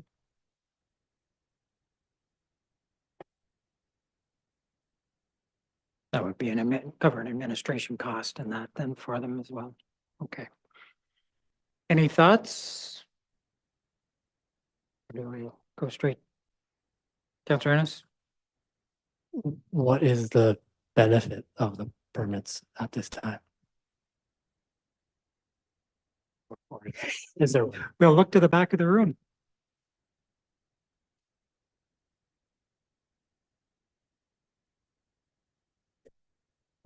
Through your worship. We instituted a burn permit program approximately 3 to 4 years ago, for the purpose of tracking and knowing where people were having fires and to use it as a means of controlling what they were doing so that they had a list of guidelines and rules to follow if they were going to. That system was instituted actually through our Who's Responding app. So we have access to it when we're going to calls as well. That system also allows for a payment system, so it would be a seamless transition to make a user fee. Thank you. Councillor Budrick. Just another question for fire services. Would that be one-time fee for us, specific one burn, or would that be for the season? Through your worship. Right now, our permits, when they're issued, although they're not charged for, are valid for 1 year. You can set that to whatever you want. So if you want to do 6-month permits, 3-month permits, and charge accordingly. Okay. Any other questions? Any comments before I go for the poll? Okay, who's in favor of charging for the burn permits? I don't have to finish the statement. It's on. Yes. Just to follow up to that, there have to be a change in our fees bylaw in order to incorporate that, so it won't take effect until that gets passed. Yes, good point. Thank you. Okay, Can- so, yes. Through you, Mr. Mayor, I just want to clarify, with all the revenue ideas that you have right now, I would suggest that you keep those in mind in time for the review of the miscellaneous fees and charges bylaw, which is coming forward to council in the next couple of meetings. And at that time, we will ask council to add or delete or make changes to the fees. So the bag tag fee, the burn permit fee, if that's something that you want it to be included in the bylaw. So that would be considered at that time, not at budget right now.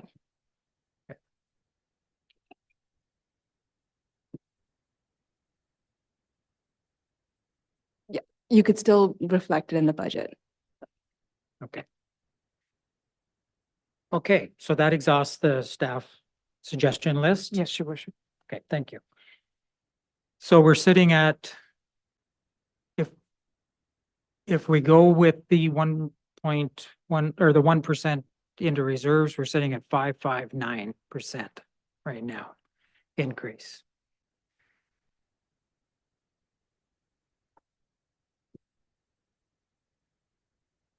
So I guess there's a couple options. We can try to find more savings.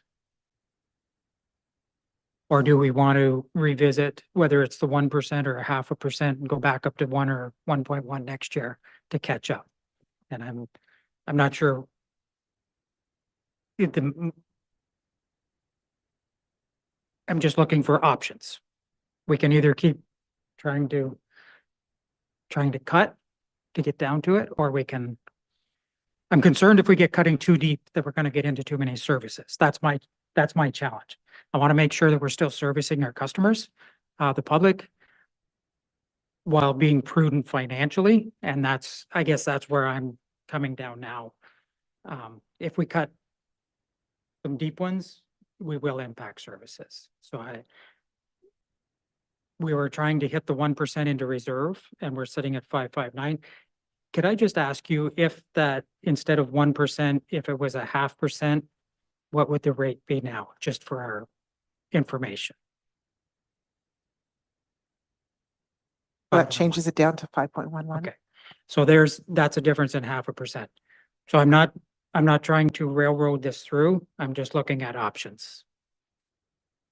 So is there a appetite for bringing it down to something along those lines, or leave it and keep trying to find savings? Councillor Broderick? As the deputy said, I think maybe we need to look at some larger items or maybe partial bits of larger items just to.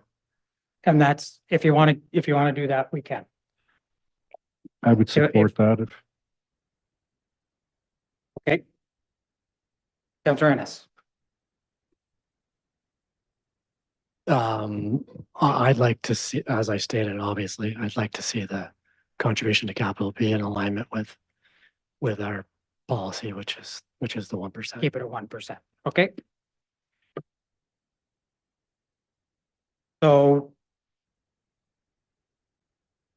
do we want to keep going at it this way tonight, or do we want to, it's 20 to 10 now. Before 10 o'clock, we would have to do a procedural bylaw. Mr. Mayor, the procedural bylaw says the meetings cannot go beyond 10 PM and there's no permission to waive the procedural bylaw to go beyond 10 PM. So even with the waiving of the procedural bylaw, you can't go beyond 10 PM, basically. Okay. So. Yeah, that's 9:41. Yes, CIO Murphy? If I may assist, if council's looking for a certain number or wants staff to look at certain items on the agenda, I don't know if there's in the budget rather.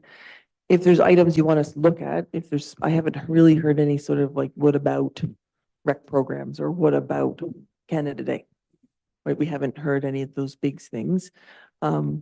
If you can give us an idea that where you want to get to, given the hour, I would suggest that you give direction here. Here's some big items we want to look at, and we want a certain dollar value or percentage, then staff can come back on Tuesday to say, here's how we've been able to get you to a number you want to get to.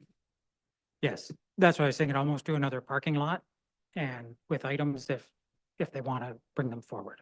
So are there items that anyone wants to mention? Councillor Willis. Through the mayor, going back to the question that I asked about the gap analysis with the IMP and the fact that it doesn't consider any assumptions for taxation that's going to come from Umicore, and I don't know Latham Pools, but I'd like to see that number revisited, knowing what we know now, because right now we're targeting 1.1% per year, but maybe that's not going to be required when we bring that money into the analysis. And if I may, we've had some discussions and you'd mentioned it earlier in the procedure where your long-term financial plan that we were expecting would come back sort of in the summer, would be looking at all of that, the future growth, both industrial and residential, and the impacts on the township and how to plan financially with that. And is that what, I don't know if that's a number, I'm just looking at it and thinking that's a lot of work to do between now. Like, No, it's a no, I long-term understand. plan. Yeah. Yeah, no, So- I was like, on a cocktail napkin, figure it out. But I understand Councillor Ennis's concern Yeah. that we have a policy. We agreed in the past that we were going to do this every year, and good years come and bad years come. I'm just concerned that we're about to now cut some critical program services when there is a windfall coming in future years that we're not considering as part of our vision for this right now. And that's true. It's in the beginning of the binder, it said, the future is bright. We're just trying to make it over the next few years to get there. Councillor Boudreau. Maybe a thought for the CEO and the directors. We collectively don't know exactly what you guys are prioritizing as the most important things. You've talked to us about all of the things you want to do and the positions we want to add. That's why when I come in myself that night, I think I got a good idea on what people wanted. That was really all I was asking, but I don't know if collectively we have a good understanding for what staff wants to do moving forward. If there was something that you could maybe, if we were to come back Tuesday to prioritize saying, this is a must, this is a must, this is a must, this is a maybe type thing. Just because, collectively, we had one-on-ones that night. The information I got, and the feel I got from everyone could be different than everyone else had that night speaking. So if we could kind of get that idea, because I know there are some jobs that you guys have to have. There are some programs you guys have to have. We know that. It's just better identifying it for us collectively could very well help where we could maybe find a spot to cut. my concern with that is at the beginning of the presentation, there were 2 slides that already showed what was cut, what staff, and they brought forward what they felt was critical. So to have them blindly go back to their critical list and try to still pare it down, I think would be, I think that would be unfair to staff. I think if we know what we want, then we have to present it.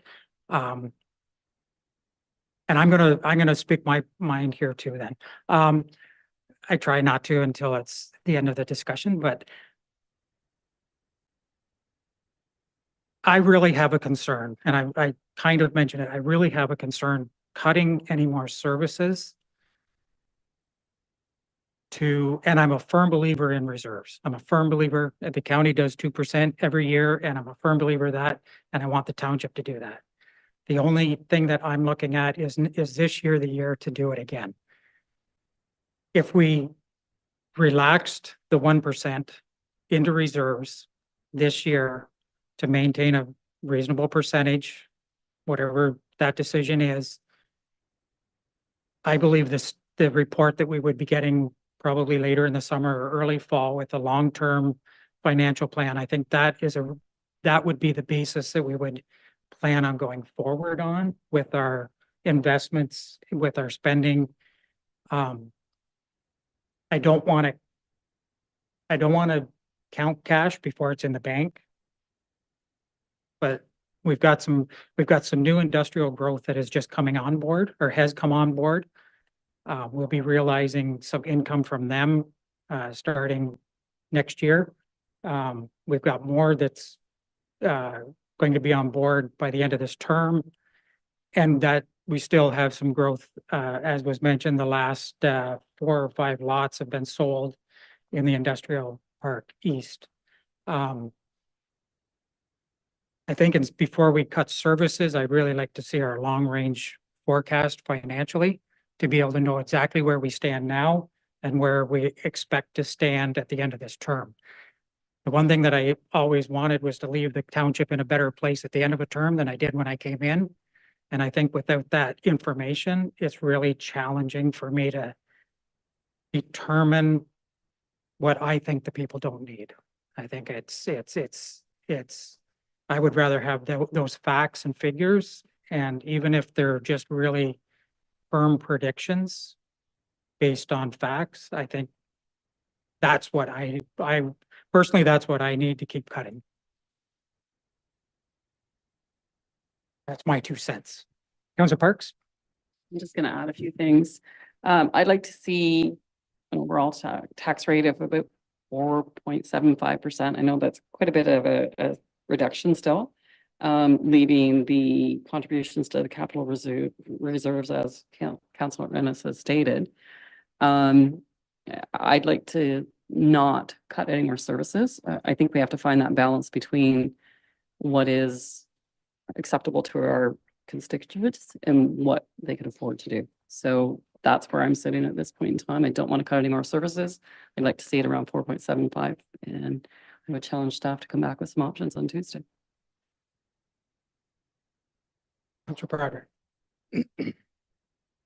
I could live with 4.75 too. I would just, talking out loud here, and this is my experience in both the family business and as an officer of the school board, is there savings to be found in park maintenance and roadside maintenance? And I'll give you an example. When the school board does contracts to cut lawns, they have different heights throughout the year. They only cut it once a month in the summer, and then in the fall and the spring, when the weather's nice, they cut it more. I don't know if it's necessary to cut the any park every Friday. Again, it's usually students, so that's another thing. And again, roadside maintenance. I think it was Councillor Buderick sort of alluded to this. What does that mean? Does that mean we cut the grass every week along the roadside? Again, back to the spraying of the roadside. So I think there's savings to be found there. I don't know how much, but that's an area I'd like to see staff take a look at, just because it doesn't cut services in my judgment. It's nice to see that Taylor Kids cut or County Road 6, but I don't think it's a priority to eliminate a job or something else. And I don't know what that number is in terms of roadside maintenance and park maintenance. And I know there's regulations probably from the ministries, but that's an area I would encourage staff to take a look and see what's there. Councillor Ennis.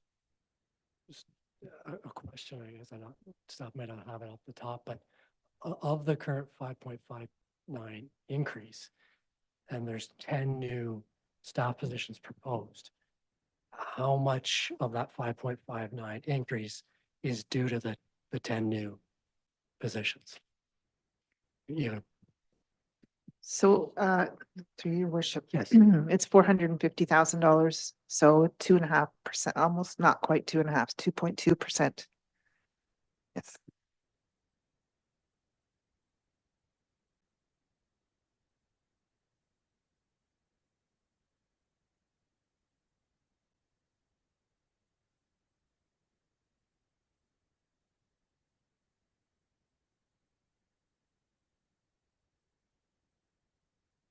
Okay, I'm just going to,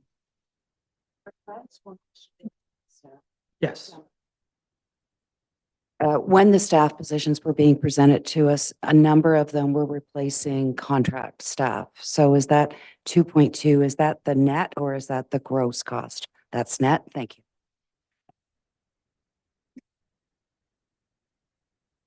you. Just before we go any further, the 5.59% right now is based on 1% going into reserves, correct? That's correct. 1% into capital. Of the capital going Yes. into reserves. I guess one of the first questions then is, I want to make sure that we're all working in the same direction. I'm going to ask the question, does council want to maintain that at 1% and look for more cuts? Or do we want to work on both sides with the reserve as well? So I'll ask the question, who wants to keep it at 1% and look for more savings? More? Okay. So the majority says yes. Well, we got 7 minutes to give ideas to staff as to where to cut then. I think we're going down the wrong path. That's my personal choice. Deputy Mayor. I think I'm personally, having been on this council as long as I have, I was fairly confident that staff would not have recommended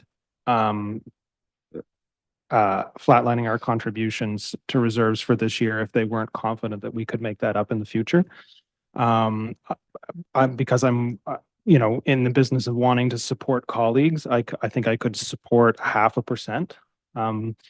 But I'm not going to support the full percent, and now getting into cutting. And certainly I'm not, based on the budget that was presented to us in the first place, I'm not really willing to go down cutting the staff positions that have been presented either. And I just think, as we're going into to the next meeting, we owe it to each other at this point, I think, to be on cards on the table. This is the tough part of the business, but I think my cards need to be on the table here, that I'm not willing to go any further.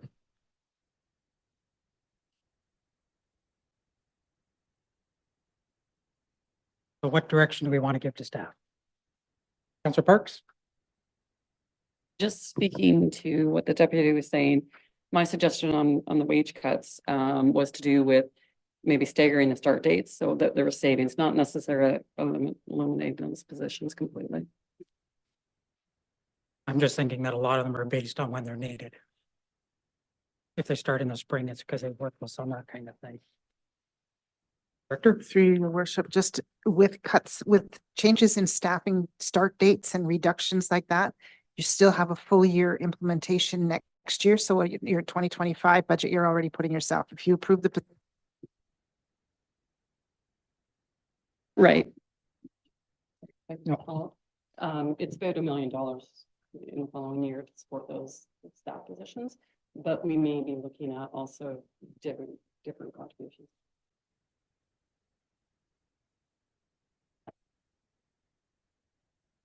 Roderick? I guess, with respect to the deputy, my position would be, we're not cutting a position because it doesn't exist yet.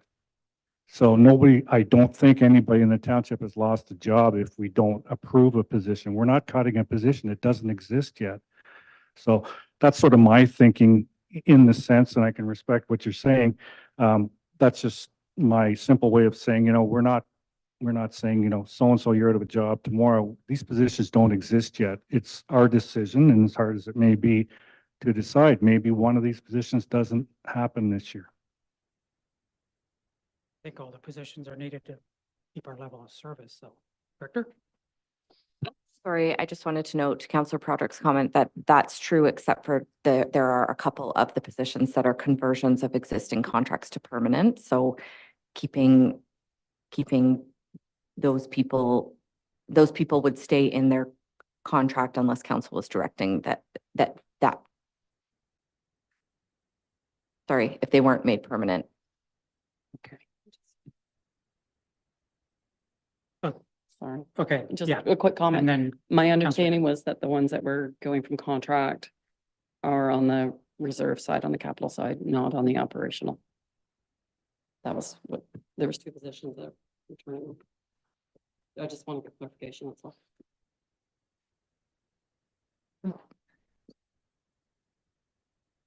Trying to get clarification on this.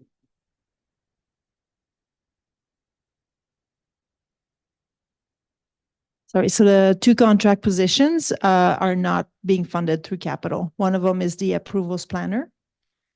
And the other one is the project coordinator that would work on primarily like policies, climate action, bylaws, some minor, very minor capital projects, but it won't be a big portion of their workload. Okay, thank you. The 2 contract position. Yeah. So do we have information for direction for staff then? Councilor Ennis? I'm willing to consider compromising on the full 1% contribution to capital, given the comments about hopefully there's increased revenue coming down the pipe in the future to some degree, but I still think it's a useful exercise to get to staff's advice on all of the 10 new positions, conversions, whatever, that are proposed. What's the 1 or 2 least must-haves? Even if it's just a thought experiment, and then it's eventually put to council to either do the higher rate or down. But I personally would like staff's advice on that.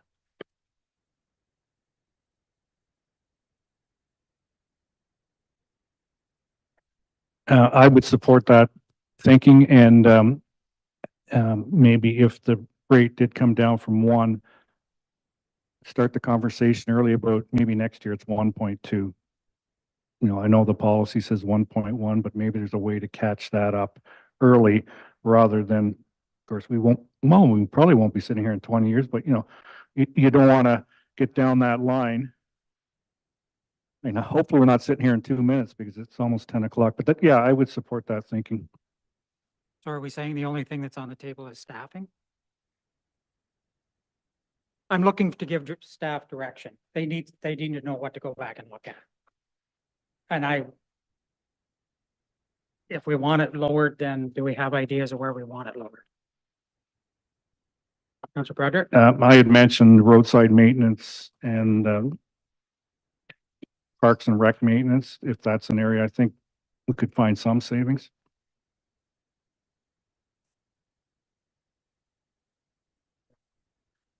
I think if council is looking to cut and wants to get below 5%, I think staff will go away and look at all options, including if it's staff or if there's another program. It might not be a service cut, but it might be, you know, cutting the grass 3 times in a month, not 4. However that works. I think we would respectfully request the opportunity to go look at that. And if council says you want to get to 4.75, we can do that. If that's the straw poll of the number council wants to get to, if it's just less than 5, just let us know and we will come back on Tuesday with the options to get you there.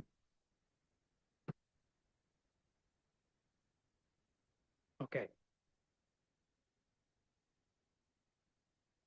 So just after 10 o'clock, I would ask that all council members send an email then to me with what the percentage is, but we've heard different percentages, just under 5, 4.75.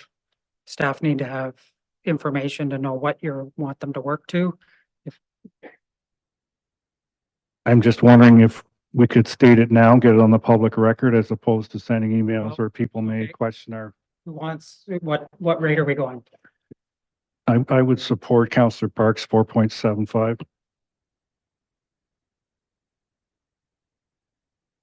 Is there a different number that someone wants? Or I'll call a question. Who wants 4.75? Okay, what's another number? Yep. I'm more interested in choosing between the options, you know, when they're presented to us, rather than being married to a particular number from my perspective. Just because to me, it depends on what the options are. Councillor Willis? Nobody wants to increase taxes, but the struggle I have is when I look at what staff have presented to us here. We have departments like emergency services and utilities that they have so many regulations that they mandatorily have to do, or the cost of the equipment. If we look at EGADS, that's growth. And there's cost to growth, and the province is actually given us penalties if we don't meet the timelines for all of the development applications. So that's where those positions are coming from. So all it leaves us to really hit are the resident customer facing services. And what I keep hearing is demand for more, not less. And so I struggle to set a number, given that we are in a period of high inflation and it's been a challenging year in the economy, just to be political. That's my only concern. Okay. So I'm hearing conflicting views here, so it's after 10 o'clock, so we are breaking the procedural bylaw and I'm getting the eye from the clerk. No, I'm not actually. But I do want to be mindful of that. So I guess what I'm hearing so far, and if I misspeak, then I'll ask council to correct me. Staff can go away and come up with some options. We're not necessarily married to a percentage of increase, but rather just some additional options to be able to reduce it or reduce the increase rate below the 5.59. Am I reading that correctly? Okay, is that enough information for staff? Thank you. So with that, I'll call a recess until Tuesday, February 6th at 6 p.m. Thank you.